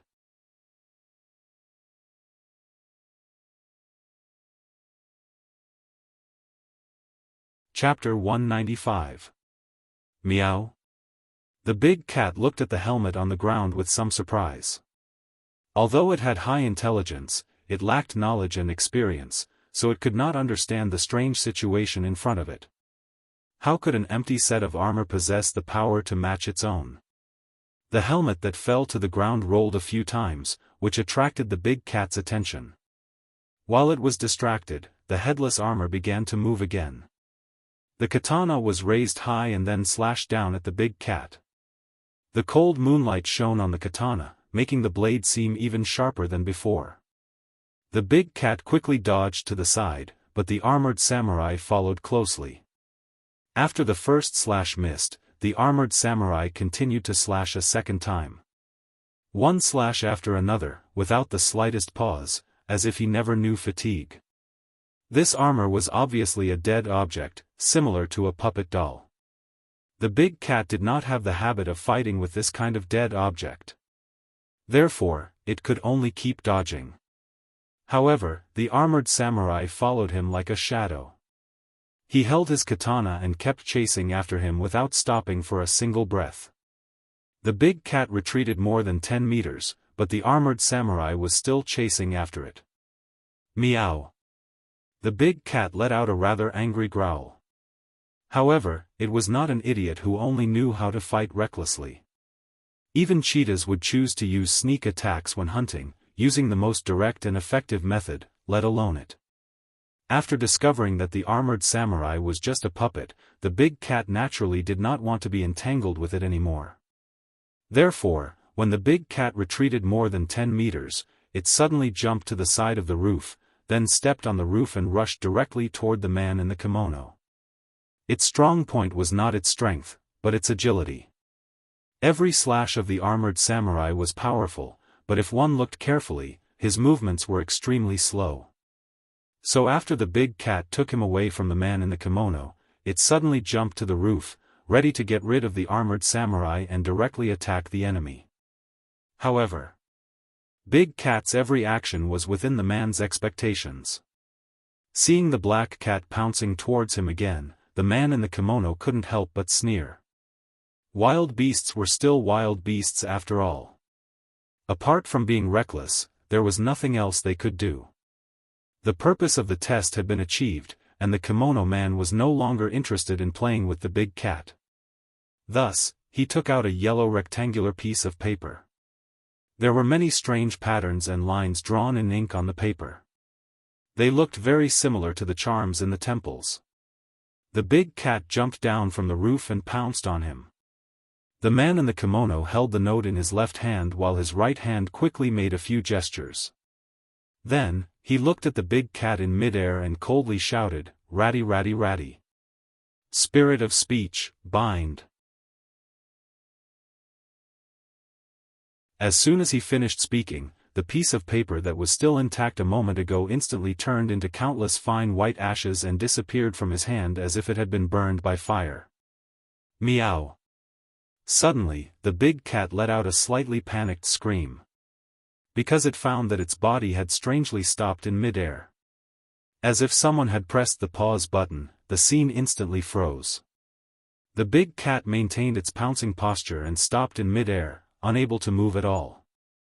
This was the method of a yin-yang master. In addition to summoning spirit-branded retainers, they also knew yin-yang techniques.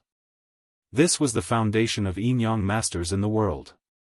Spirit of speech, bind was one of the spells commonly used by yin-yang masters.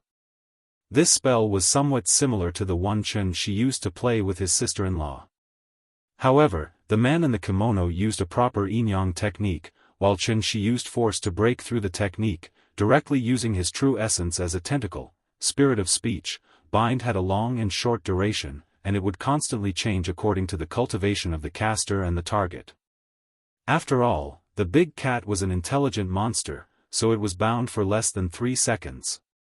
3 seconds seemed very short, but in fact, it was enough for a lot of things to happen. For example, the armored samurai was already rushing over with his katana. Just as the big cat broke free from its bindings and continued to pounce on the man in the kimono, the katana glinted coldly and directly cut the big cat in the middle. Cut in half. If it was a normal wild beast, it would naturally be cut in half by this attack. However, the big cat was a monster. When it was in battle mode, its fur would stiffen and harden, turning into something comparable to armor to protect itself. Thus, when the katana cut the big cat, it immediately created a series of sparks on its fur. The katana's blade was extremely sharp and this cut was a solid one, so the big cat immediately cried out in pain. Meow. It was injured. After being hit by this attack, the big cat's body suddenly felt as if it had been hit by a heavy hammer, and it fell heavily to the ground with a dull thud. The big cat fell to the ground, but it didn't hesitate at all. It got up and ran, jumping back to the roof in an instant. It really suffered a big loss this time. After seeing the big cat jump back to the roof, the man in the kimono had a surprised expression on his face. He originally thought that this monster would be seriously injured even if it didn't die, but he didn't expect that this attack would only hurt its fur. The monster in front of him didn't have much attack power, but its defense was really beyond his imagination. After a short confrontation, the alley temporarily returned to peace. The big cat lay on the roof, and its glowing green eyes stared at the man in the kimono below. After the man in the kimono sized up the big cat on the roof, the expression on his face became a little serious. He didn't see the owner of this place come out after such a fierce fight, so he guessed that the other party wanted to test his strength through this monster. He didn't come here to play with this beast. If he couldn't even take care of a pet guarding the door, then he might as well go home now. Thinking of this, the man in the kimono couldn't help but look down at the katana in the armored warrior's hand. When he saw the bloodstains on it, the man in the kimono nodded in satisfaction. Then, he took out 3 talismans from his arms. Don't let others look down on you. The big cat had already suffered a loss from the talismans, so when it saw the man in the kimono take out 3 yellow talismans, it immediately let out a low growl. Meow. The big cat grimaced. An injured beast was the most terrifying. This man in the kimono had completely angered it. However, when the big cat let out a low growl, it suddenly sensed something and quickly turned its head to look to the side. A figure appeared beside it at some point. The big cat was stunned, but the person directly rubbed its head with his hand. The big cat, who came back to its senses, didn't attack him. Instead, it seemed to be enjoying it, and couldn't help but slightly squint its eyes. You did well today, this is your reward. The person lightly patted the big cat's head, and then stuffed a few pills into its mouth. The big cat swallowed the pills, and then rubbed its body against the person's leg.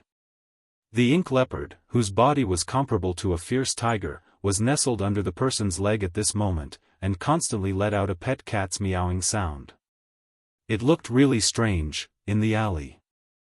The man in the kimono looked up at the scene in front of him, and couldn't help but frown. He really didn't understand.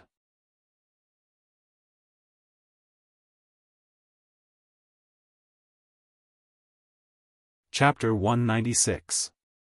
In the quiet alley, under the dark night sky. The young man who suddenly appeared on the roof immediately attracted all the attention of the man in the kimono. When did he get here? Where did he come from? How did he appear on the roof in the blink of an eye? The man in the kimono looked very calm on the surface, but there were waves in his heart. At this time, the man in the suit also saw the young man who suddenly appeared on the roof, so he immediately took a few steps forward and came to the side of the man in the kimono. Then, he said in an extremely low voice, "Mr. Abe, he is Mr. Chen. Mr. Abe, he is Mr. Chen, ah. I had already guessed it. Yo. Yes, after the two of them had a simple conversation, the man in the kimono signaled the man in the suit to leave. Then, he took a step forward and said to the young man on the roof in a deep voice, "Inyang Liao's Vice Minister, Inyang Quanzhu, Shintaro Abe, here, greets your excellency." After saying that, the man in the kimono patted his chest heavily with his right hand, and then made a chest-patting salute to Chen Shi on the roof. The man in the kimono's Mandarin was not standard, and it was somewhat like the Japanese accent that was commonly seen in TV dramas. Because of the long-term influence of the Bushido spirit, Japanese practitioners often regarded honor as more important than life, so they could not accept any mistakes, and once they made a mistake, it was very likely that they would choose to commit suicide by committing suicide. This kind of slightly morbid national culture also made them particularly worship the strong. As long as the other party was stronger than them, they would be able to obtain supreme respect. But if the other party was weaker than them, then sorry. Inyang Liao was an official organization, mainly composed of 4 officers, technical officers, and instructors, and had various diplomatic departments and direct subordinates under them. If Inyang Liao was compared to a county, then Vice Minister Inyang Quanzhu could be considered as the vice mayor of this county. A county usually has 1 mayor, 5 to 10 vice mayors, or more. Inyang Quanzhu was considered one of the top figures in Inyang Liao. Since such a figure appeared in Huaxia's capital, he would naturally be monitored by the Wu Lian. This was a matter of great importance, so Shintaro Abe decided to pay them a personal visit. However, because the Wu Lian inspection office was following him closely, Shintaro Abe could only choose such a bad time to visit. She stood on the roof and gently stroked Big Cat's head. At the same time, he used his true essence to stop the wound on Big Cat's back. After hearing Shintaro Abe's words, Shi did not immediately reply. Instead, he silently looked at the 2 Japanese below. The man in the suit had given him a business card before, but this was the first time the man in the kimono had seen it. The deputy minister of the Inyang Liao was the deputy minister of the Inyang Liao. It sounded like a very awkward position. In addition, Shi did not understand the Japanese culture, so he could not understand the other party's meaning for a while. However, this did not hinder Shi from deducing. Onmyoji were similar to necromancers. The man in the kimono named Shintaro Abe was probably at the level of foundation building, which meant that he was at the level of Onmyoji. He was at the level of Onmyoji, which was the same level as Onmyoji. When a necromancer reached the awakening level, he could be called a heavenly master. Therefore, Shintaro Abe's position in Inyang Liao was obviously much higher than his sister-in-law's position in Wu Lian. After such a deduction, Shi had a rough idea of the other party's background. He was not very interested in Shintaro Abe. What Shi was really interested in was the headless armor that was emitting yin-chi. That was probably a shikigami. The so-called shikigami was called summoning demon in the West. In Southeast Asia, it was called subduing the head and enslaving the ghost. In Huaxia, it was called imperial spirit exorcism. In fact, they were all spells of the same type. It was just that the Onmyoji of Japan had a deeper understanding of shikigami, so the shikigami they summoned was usually more powerful than themselves. The injuries on the Big Cat's body were obviously caused by the shikigami. Shi went to Mount Lingshan to cultivate every night, so he was not at home just now. He only hurried back when he noticed that someone had come to cause trouble. Shi did not say anything, so Shintaro Abe kept his hand on his chest. It had to be said that he really gave Shi enough face. However, the first thing Shi said made Shintaro Abe's expression change. There is an old saying in Huaxia, you have to look at the owner before you hit the dog. You came to my house in the middle of the night and hurt my pet, how are you going to pay for this? After hearing Shi's accusation, Shintaro Abe suddenly realized that he had misunderstood. That monster was not used to test his strength at all, therefore, he could only hurriedly bow and apologize. Your pet suddenly attacked me, causing me to mistakenly think that you wanted to test my strength, so I retaliated. Swords have no eyes, I accidentally hurt your pet, I hope that you will forgive me, sir. Hearing this, Shi could not help but look down at the Big Cat. The Big Cat was not as cunning as humans. Therefore, after thinking for a while, it rubbed against Shi and admitted that it was the one who launched the attack first. Although it just wanted to scare the other party away, it was indeed because it pounced that it caused the other party to counterattack. Therefore, when Shintaro Abe found such a reason, the Big Cat could only nod and admit it. Seeing this, Shi was unmoved.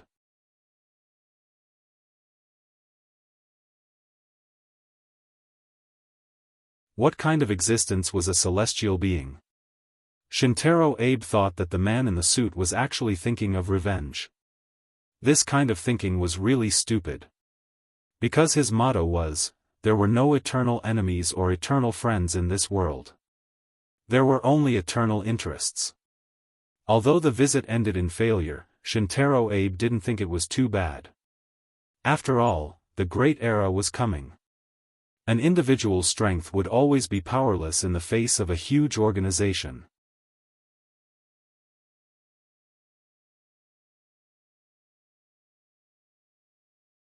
Chapter 197. HTTP status 500-160 / exception report / remessage 160 / description the server encountered an internal error that prevented it from fulfilling this request. /exception 8 YYYYY 2 /note the full stack Apache.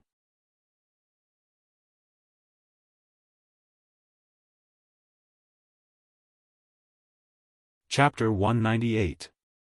Because of the opening of the skating rink, the businesses near Hohai also welcomed the peak season, so Xianxia was really picking up money recently. Originally, when the business was good, he should have closed the shop to take care of the children. But Xiao Yuan's timely appearance saved Xianxia a lot of trouble. Xiao Yuan was not a delicate rich girl, and her hands and feet were very agile. She did the work of the tea house alone. In fact, although the business of the tea house was good, there was not much work. Therefore, after work, Xiao Yuan even had time to sit behind the bar to review her homework, which could be regarded as thoroughly carrying forward her spirit of being a top student. Since Xianxia did not need to guard the shop at all times, and the skating rink was opened again, the three little guys were naturally happy. They now went to the skating rink every day, and Xianxia naturally became the king of the children. They often went abroad, and their skating skills were good. A 4-year-old child was at the age when people liked them. In addition, they did not cause trouble to annoy people, so after a period of time, most of the staff of the skating rink knew these three cute little guys. Nian Nian, Wen Wen, Ming Ming. Once Xianxia took them to the skating rink, there would immediately be people greeting them warmly. The bustle of Hohai was always intermittent, and in the blink of an eye, it was already February. February 8th, after the beginning of spring, Little New Year. With the start of the first wave of homecoming craze, the peak period of the Shikahai skating rink was finally over. The resident population of Shangjing was as many as 20 million, but the foreign population accounted for 8 million. In addition, the household registration in Shangjing did not mean that the hometown was in Shangjing. Therefore, once the homecoming craze started, when people left Shangjing with a year's harvest, the bustle of Shangjing became desolate at a speed visible to the naked eye. Gu Lao's hometown was in Jizhou, so he also took the two brothers away. This time, they would have to come back after the Lantern Festival. When the little guy heard the news, she was stunned. After all, she had only been in this world for a short time. This was also the first time in her short life experience that she experienced the feeling of being separated from her friends. That feeling was very strange, different from when Aunt Zhang left, but it also made her very uncomfortable, unaccustomed, and unhappy. The little fellow didn't roll on the ground or cry. She just pursed her lips and waved goodbye to the brothers in a daze. "Goodbye, little sister. We'll come and play with you after the new year." "Goodbye." Gu Lao led the two brothers away. Xianxia held the little fellow's hand and stood outside the tea house, silently watching them disappear into the distant corner of the street. Feeling that the little fellow's hand was a little cold, Xianxia used his true essence to warm it up. The sudden warmth startled the little fellow. Thus, she looked up at Xianxia and murmured, "Papa," outside a small tea house in Hohai. The father and daughter stood hand in hand. The little fellow looked up while Xianxia lowered his head.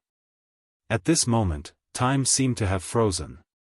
Xianxia rubbed her head, then squatted beside the little girl. Seeing this, the little fellow took 2 steps forward, took the initiative to lean into his arms, and then wrapped her arms around Xianxia's neck. Xianxia picked up the little fellow, scratched her nose, and asked with a smile, "Not happy?" The little fellow pouted and nodded. Her pink little face was like the spring that was about to come at the end of winter, like a flower bud that was about to bloom. Coupled with that pitiful look of grievance, it really melted Chen Shi's heart. Killing by acting cute. And it was his own daughters acting cute. Not to mention that he was only in the semi-god realm, even an immortal emperor would not be able to resist this, muah. Chen Shi kissed the little fellow's face heavily. But the little fellow waved her little hands, trying to push Chen Shi away. At the same time, she did not forget to pout and shout, "Papa, you're so annoying." Seeing her look of disdain, Chen Shi couldn't help but laugh. The little princess was angry, so he had to coax her. Looking at the little fellow in his arms, Chen Shi was really dazzled by her cute appearance. What meant that the toughness that had been tempered 100 times turned into softness. After pinching her little face again, Chen Shi smiled slightly, then looked at the little fellow and asked seriously, "Nian Nian, don't be angry. Daddy will show you a magic trick, okay?" Hearing what he said, the little fellow's big eyes rolled for a moment, and she pouted as if she was thinking. After a long time, she said very proudly, "Okay. Okay, nay nay." Chen Shi made the sound of a horse galloping, and the little fellow immediately giggled. Seeing that the little fellow finally smiled, Chen Shi held her tightly in his arms, then shouted, "Let's go, the princess is going." As soon as his voice fell, he held the little fellow and soared into the sky, straight into the clouds. In ancient times, King Yu of Zhou played with the warlords with the beacon fire, Wu Sangue was angry for a beauty, Emperor Xuanzong of Tang rode in the red dust, and the concubines laughed. Today, there was Chen Shi, blue sky moon to the clouds. This was not the first time that Chen Shi had shown inhuman means in front of the little fellow. But if the previous ones were acceptable, then this time, it was really a bit exaggerated. He held the little fellow and soared into the sky, and in an instant, he had flown into the clouds. The little fellow's eyes were dazzled, and before she came back to her senses, she found that she was already in a thick fog.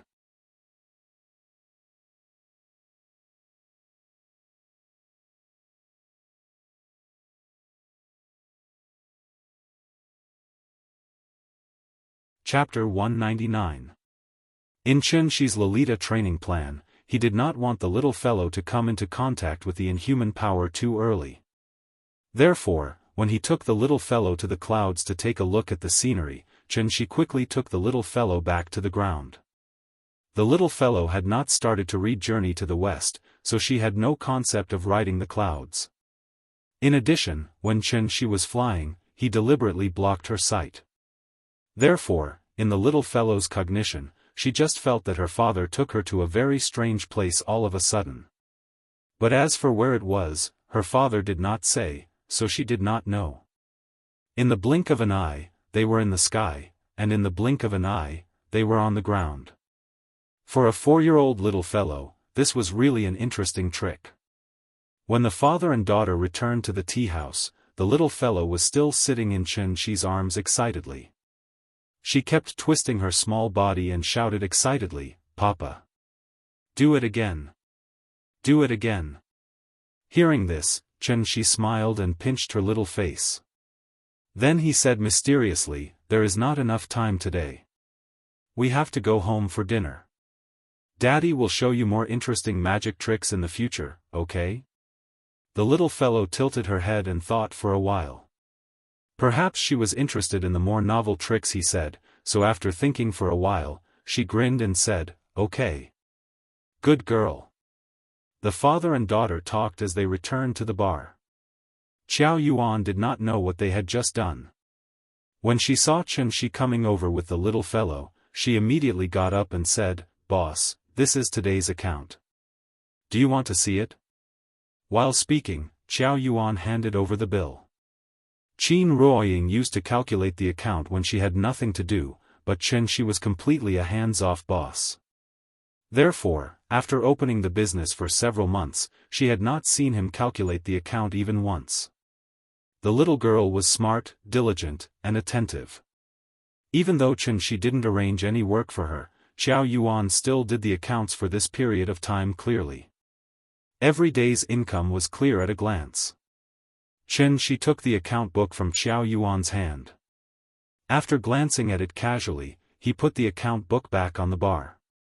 Xiao Yuan got up and gave him the position of the shopkeeper. Shi did not refuse. He sat on the chair with the little fellow in his arms. He opened the drawer under the bar and saw the profit of the tea house this month. The red 100 yuan bills were placed in a pile, and the 50s and 20s were placed in order. After a rough count, there were tens of thousands of them. Shi casually fiddled with the money in the drawer. Then he took out a stack from the inside and put it directly into Xiao Yuan's hand. You've been working here for more than a month. It's been hard on you. This is your bonus and salary. Take it. Looking at the stack of $100 bills that Shi handed over, Xiao Yuan froze on the spot. Even if there were not 10,000 in this stack, there were at least 8,000. When she came, she did not think about asking for a penny. Now that Shi gave her so much money, Xiao Yuan naturally could not accept it. No. I can't take this money. Working in the tea house is so boring. I didn't do much, and I owe you a big favor. I can't take a penny from you. As she spoke, Xiao Yuan ran out of the bar counter like a wisp of smoke. Looking at her, she was probably afraid that Shi would insist on giving her the money.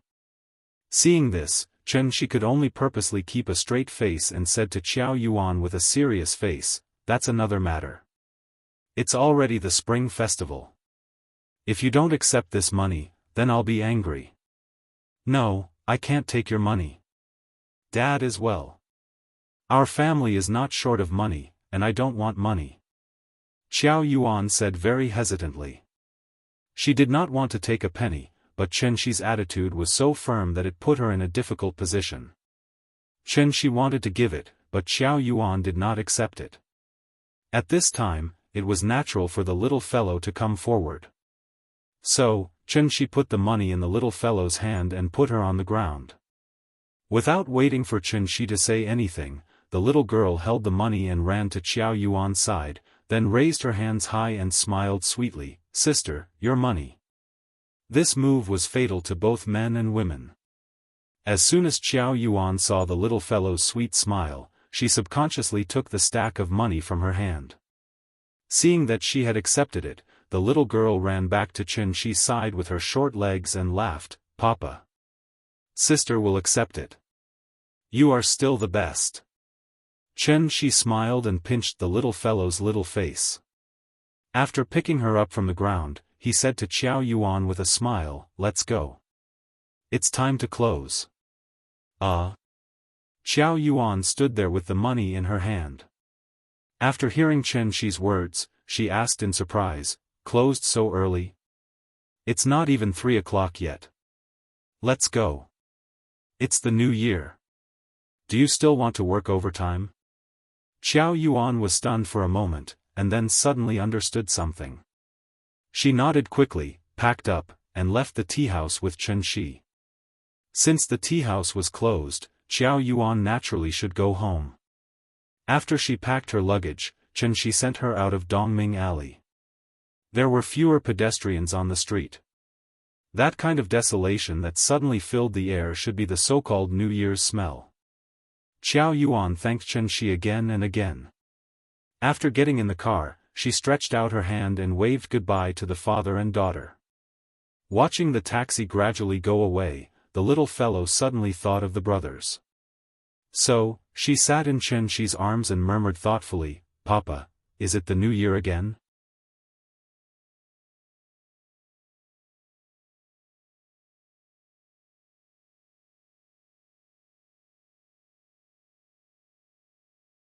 Chapter 200. February 15th, New Year's Eve. The little girl was woken up by the sound of firecrackers.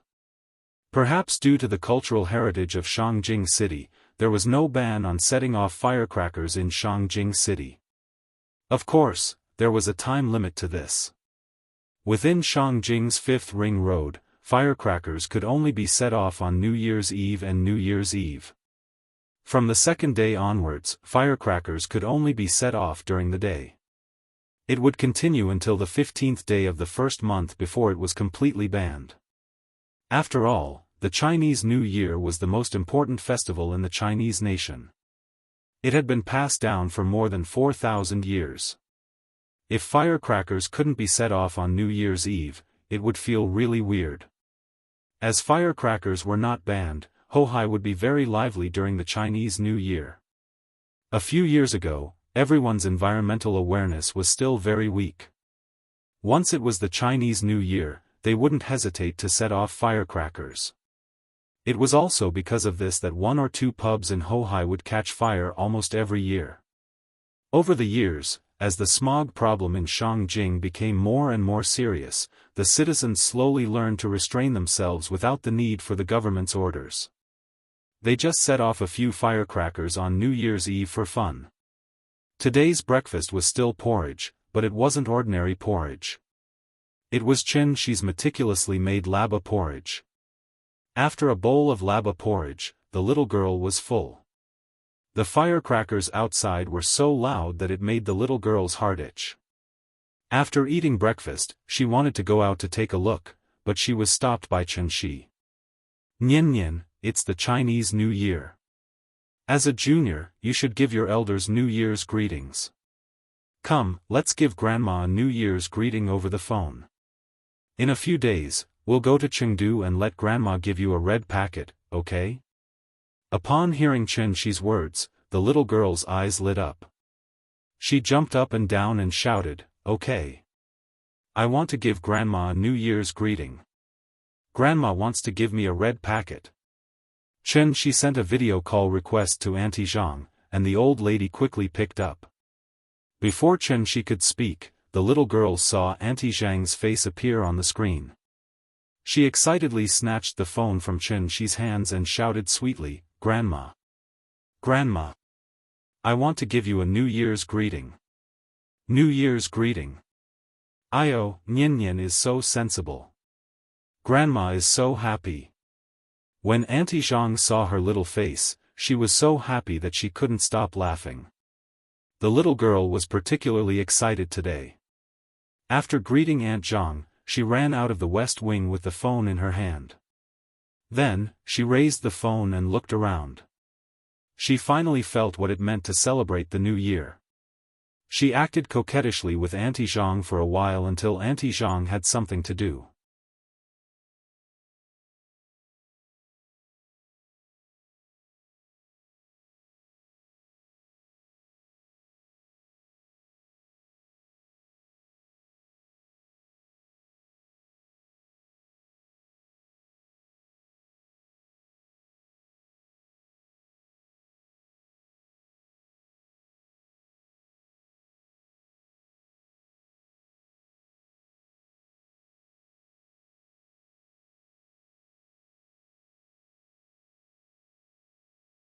After she finished her breakfast, Chen Shi brought the little fellow to the main hall. The first day of the new year was the day to pay New Year's greetings to the elders, so Qin Yongyan and Qin Yongwang were already sitting in the main hall, waiting for the little fellow's arrival. Chen Shi led the little fellow to Qin Yongyan, and then the little fellow bowed to him and said, "Grandpa. Happy New Year. I'm here to pay you New Year's greetings. Io, good child. Come, come, yesterday's doesn't count. Today's is the New Year's money from Grandpa." As he spoke, Qin Yongyan smiled and handed a big red packet to the little fellow. The little fellow touched the thick red packet, and suddenly grinned foolishly. Seeing this, Chen Shi patted her head gently. Then, the little fellow seemed to come back to her senses, and hurriedly said to Qin Yongyan with a big smile, "Thank you, Grandpa. Happy New Year, Grandpa." The child was still young, so she didn't understand these traditional customs and ceremonies. Naturally, it was up to her parents to guide her. After she paid her New Year greetings to Qin Yongyan, Chen Shi led her to Qin Yongwang again. Hua Xia was particular about seniority. Qin Ruoying was the female, and Qin Yongyan was the maternal grandfather. Qin Yongwang was Qin Ruoying's second uncle, so the little fellow should call him granduncle. Wang Chuanjiu was granduncle's wife, so she should call him grand-aunt or great-aunt. Granduncle didn't sound as intimate as grandpa, so she let the little fellow omit the word uncle in front, and just call them grandpa and grandma. Grandpa, grandma, Happy New Year. Wang Chuanju liked the little fellow very much. When she saw the little fellow bow to her, she immediately pulled the little fellow into her arms. Nian Nian is so good. Come, Grandma will give you a big red packet. Thank you, Grandma. The little fellow held a big red packet in one hand, and her little face was so happy that flowers bloomed. Legend had it that in ancient times, there was a kind of little demon called a ghost. It had a black body and white hands, and every year on New Year's Eve, it would come out to harm people. People were afraid that ghosts would come to harm their children, so that night, they would light up the lanterns and sit without sleep. It was called guarding ghosts. Because of the homonym of sway and ghost, everyone thought that after the child received the New Year's money, they could ward off evil spirits and exorcise them, and spend the year peacefully. What the elders gave to the juniors was called ghost money. What the juniors gave to the elders was called lucky money. Generally, after paying their New Year greetings to the elders, they could go out and visit relatives.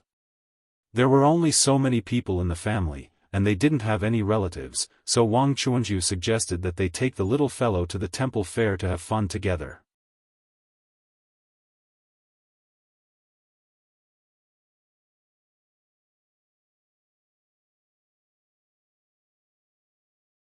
Chapter 203. Going to the temple fair during the spring festival was an old custom that the people of Shangjing had followed for many years.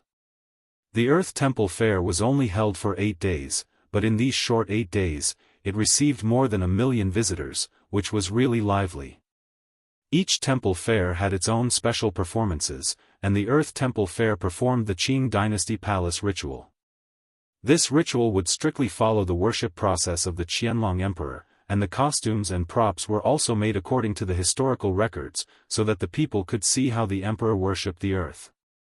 The ticket for the temple fair was only 10 yuan, so compared to going to the mall and watching a movie, it was actually a very down-to-earth entertainment. Usually, a large family of men and women of all ages came together, not to buy anything, but simply to stroll around. It was very happy to squeeze together and watch the fun. 6 adults and 1 child walked with a cat. Qin Yongyan and Qin Yongwang walked in the front, while Qin Ruoying and Qin Xueqing walked side by side. The 2 sisters hadn't talked for a long time, and now they were together whispering something. Chen Shi and Wang Chuanju were walking together, while the little fellow was lying on Wang Chuanju's shoulder, holding a windmill in her hand. Looking at the bustling scene of people jostling shoulder to shoulder, she was very happy. The family came out to stroll, so naturally, they had to chat on the road. Sure enough, after walking for a while, Wang Chuanju turned her head and looked at Chen Shi with a smile. She casually said, "You are Yingying's husband. If I call you my nephew's husband, it always feels a bit awkward. How about I call you Little Chen, what do you think?" Hearing this, Chen Shi smiled and replied, "Second aunt, you are too polite. You are an elder, so you can call me whatever you want." "Well, then don't blame me for taking advantage of my seniority and putting on the airs of an elder in front of you." "Why would I?" "Second aunt, you are joking." The 2 of them chatted awkwardly for a while. At this time, the little fellow saw a barbecue skewer stall nearby, so she shouted to eat barbecue skewers. "Papa! I want to eat that. Meat! Meat!" Gluttonous baby smelled the aroma of the barbecued meat, and his saliva almost flowed out. Thus, Chen Shi went to buy a few mutton skewers for her. When Chen Shi bought the meat skewers for her and the little girl was eating them, Wang Chuanju suddenly asked in a seemingly casual manner, "Little Chen, has Ming Qing ever told you about the Wu Lian?" "Yes, I did." Chen Shi nodded. He already knew what Wang Chuanju wanted to say to him. After all, Chen Shi had heard how Xiao Wang addressed Qin Yongyan and Wang Chuanju when he was delivering the car. "Secretary Qin, Director Wang."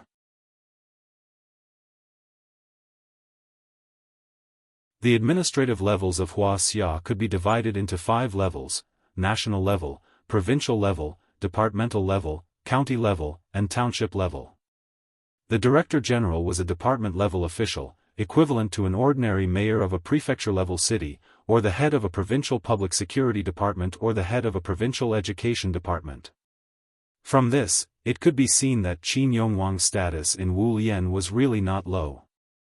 At least, he was at the level of Shintaro Abe. Celestial beings were really too eye-catching. Because of Qin Ruoying, Chen Shi was related to his sister-in-law's family, and their family was the backbone of the Wulian. Now, naturally, they wanted to pull Chen Shi into the Wulian. The word relationship was a very magical existence in the eyes of Westerners. Because there was no corresponding translation of this word in other languages, they specially invented an English word, guanxi. China-style relationship. A simple example could be given. Once the people of Wuxia were in trouble, the first thing they would think of was not a lawyer, but an acquaintance. Through their acquaintances and friends, they could get in touch with the government to solve the problem. The word relationship represented many meanings, and there were many usages. The word itself was a neutral word. How to use it, where to use it, and whether it was appropriate to use it. This was why it carried both positive and negative meanings. Not long ago, his sister-in-law asked Chen Shi if he was willing to join the Wulian. Today, Wang Chuanjiu did the same thing again. It was foreseeable that if Chen Shi still did not agree today, then Qin Yongwang, or even Qin Yongyan, might come forward to invite him to join the Wulian. If that still did not work, then Qin Ruoying would probably have to come forward and persuade him. This was probably the so-called people in Jianghu have no choice. As long as Chen Shi still had concerns in his heart, then he could not ignore some things in this world. Join the Wulian? It was still the same words, not considering. It was not that he disliked the Wulian. He simply found it troublesome. There was no free lunch in this world. The Wulian could not support a group of people without doing anything. Chen Shi was now used to being lazy. Except for his wife and children, he really did not want to run errands for others. Apart from not wanting to run errands for others, he also didn't have any desire to compete for the throne. So now, as long as he could stay by the hot bed every day and laugh with his wife as they watched the little one grow up day by day, he was already very satisfied. The little fellow did not know that her father was so unambitious. After eating a skewer, she suddenly thought of Chen Shi, so she handed one of the skewers to Chen Shi and grinned. "Papa, the skewers are delicious. You eat too. Good girl, good girl."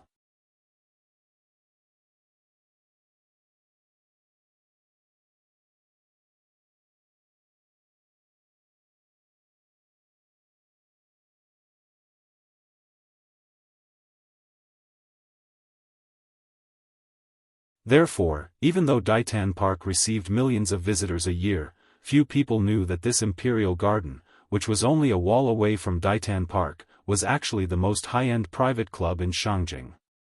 Gate B16 was the highest-grade gate with red paint and gold nails. There was only one staff member in the park security uniform standing outside the gate. If it were an ordinary tourist, they would probably think that this place was not open to the public and that it was some kind of museum or research institute. Qin Yongwang handed over a card. After the staff took a look at it, they bowed to him respectfully and opened the door. The door was only opened halfway. After Chen Shi and his family walked through the door, the staff quickly closed the door. Where the emperors of the Ming and Qing dynasties once reigned, the merchants of the present day gathered at the altar. Without going out of the city, one can enjoy the beauty of mountains and rivers. While staying in the bustling city, one can enjoy the beauty of the woods and springs. Standing behind the gate and looking around, one could see the palace rooms, corridor pavilions, pond pavilions, climbing corridors, rockery, and so on in the garden. The Qing dynasty relics in the garden, such as Zhengguang Hall and Zhenghe Hall, as well as the Shengshi Hall on the inner wall of the north side of Daitan Park, reflected a strong palace style. Now, these buildings had all become private rooms of the B16 Club. The family had just walked through the gate, and before they had time to look around, two young women in cheongsams came over. They first paid their respects to Qin Yongwang, who was the leader of the group. Then, they led the group of people into the garden. Along the way, the feeling was like being in the palace of the Qing dynasty. The surrounding ancient buildings had been carefully renovated. All of them were gilded and painted with color, with corner tiles and eaves. When they passed by the parking lot, Chen-shi also noticed a small detail. The license plates of all the cars here were covered with cloth covers. It could be said that this was a meticulous service. The two women in cheongsams led the family around the garden for a while. After passing through the garden and crossing the stone bridge, they walked into a private room. The private room was very large, about 100 square meters. The decoration in the hall was decorated with dragons and phoenixes as the theme. It was decorated with large colored palace lanterns, bright yellow tablecloths, napkins, and chair covers. The tableware was made of porcelain and silver that imitated the Qing dynasty. Looking at this posture, it was estimated that they wanted the guests to experience the feeling of the emperor eating. After the family sat down, Qin Yongyan first looked around, then pointed at Qin Yongwang and said jokingly, "You, corrupt official, a very corrupt official." Hearing this, Qin Yongwang hurriedly waved his hand and smiled, "Don't accuse me of being a corrupt official. This membership card was given to me by the boss here. It's rare for me to come here. You see, it's New Year. Our family should have a good meal, right? Oh, then it's thanks to you." The two of them joked a few words. In fact, these materialistic things were of no importance to the few people present. The only reason they came here to eat was because of the novelty. In this kind of place, what they ate was not the taste, but the environment and service. Not to mention the environment, this place was definitely the best in the country. As for the service level, it could be seen from the number of people. There was a woman in a cheongsam standing in each of the four corners of the private room, and there were two waiters.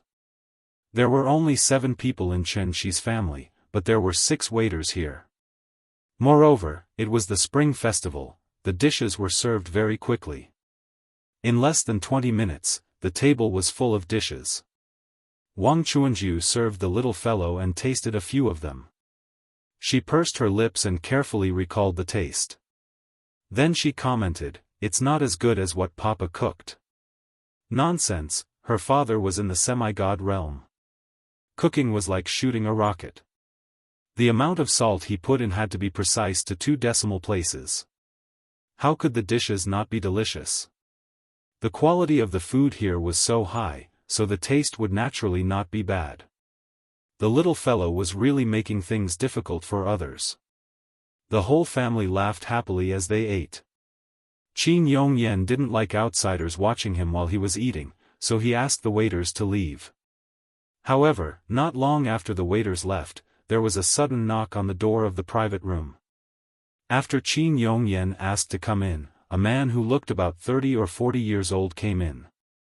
The man was holding a glass of red wine. After briefly glancing at the people in the room, he went directly to Qin Yongwang and said to him with a smile, "Secretary Qin, Director Wang, I just heard that you were eating here, so I wanted to come and give you a New Year's greeting. Do you mind if I come uninvited?" After hearing the man's words, Qin Yongwang stood up and replied with a smile, "Mr. Wu, you're welcome." As he spoke, he picked up his glass and gently clinked it with Mr. Wu's.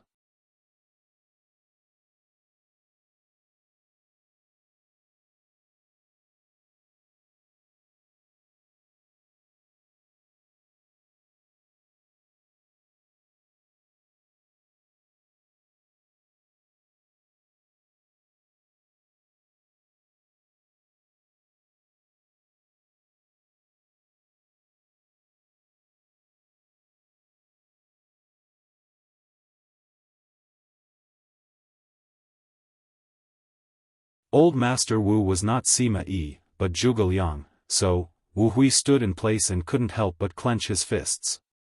In the end, he was still a little unwilling, so he asked in a slightly trembling voice, "Mr. Chen, you really don't have a way?" 1 year, Grandpa only needs 1 year.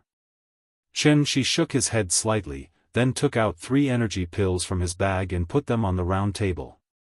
After slowly turning the energy pills in front of Wu Hui, Chen Shi said calmly, "This is the legendary Yamas Cho. In fact, you should know that the Jianghu's rumors can't be trusted. After all, this medicine is not the life fruit of the grand deity Zhen Yuan. It can cure diseases, but it can't change fate. You can take it back and let the old man try it. It should improve his mental state, but I still say the same thing, life and death are predestined, and can't be changed. Young Master Wu, I'm very sorry." Wu Hui stared at the 3 pills in front of him in a daze. This was the Yama's Cho he had been dreaming of, but Chen Shi's words completely extinguished the hope in his heart. After spitting out a mouthful of turbid air, Wu Hui used a tissue to carefully wrap up the 3 pills. Then, he solemnly bowed to Chen Shi and said, "Thank you, Mr. Chen." After that, he turned and left the room without even saying goodbye to Qin Yongwang. Perhaps it was because they empathized with Wu Hui's feelings, so the atmosphere in the room became a little strange. After Wu Hui left, Qin Ruoying looked at Chen Shi thoughtfully, then asked in a low voice, "You really don't have a way?" Hearing that, Chen Shi smiled and shook his head, not answering her question. Zhuge Liang wasn't the only one who knew how to use the 7-star life-prolonging lamp. Zhuge Liang failed, but another person succeeded. That person was Liu Bowen. Zhuge Liang divided the world, Liu Bowen unified the country. Liu Bowen was the #1 strategist of the Great Ming Dynasty. He followed Zhu Yuanzhang to wipe out the warlords and expel the Tatars. After many years of fighting, he realized that his life was coming to an end, so he used the 7-star life-prolonging lamp to extend his life by 12 years. Only then was he able to help Zhu Yuanzhang unify the world and recover the Han people's country. To put it bluntly, it wasn't that Chen Shi didn't have a way, but that he didn't want to. There were too many implications, and it couldn't be explained in a few words. The title of Yama's Cho was made by Ning Zhonghua, so today, it was up to him to personally destroy this title. The previous chapter has been censored, and I don't know when it will be released. Let's leave it at that. Friends who haven't read it can wait a few days, when the editor goes to work. I won't write about these sensitive topics in the future. You're tuning in to the Unparalleled SwordWill YouTube channel. Don't forget to subscribe and join us on this journey to catch the most captivating stories.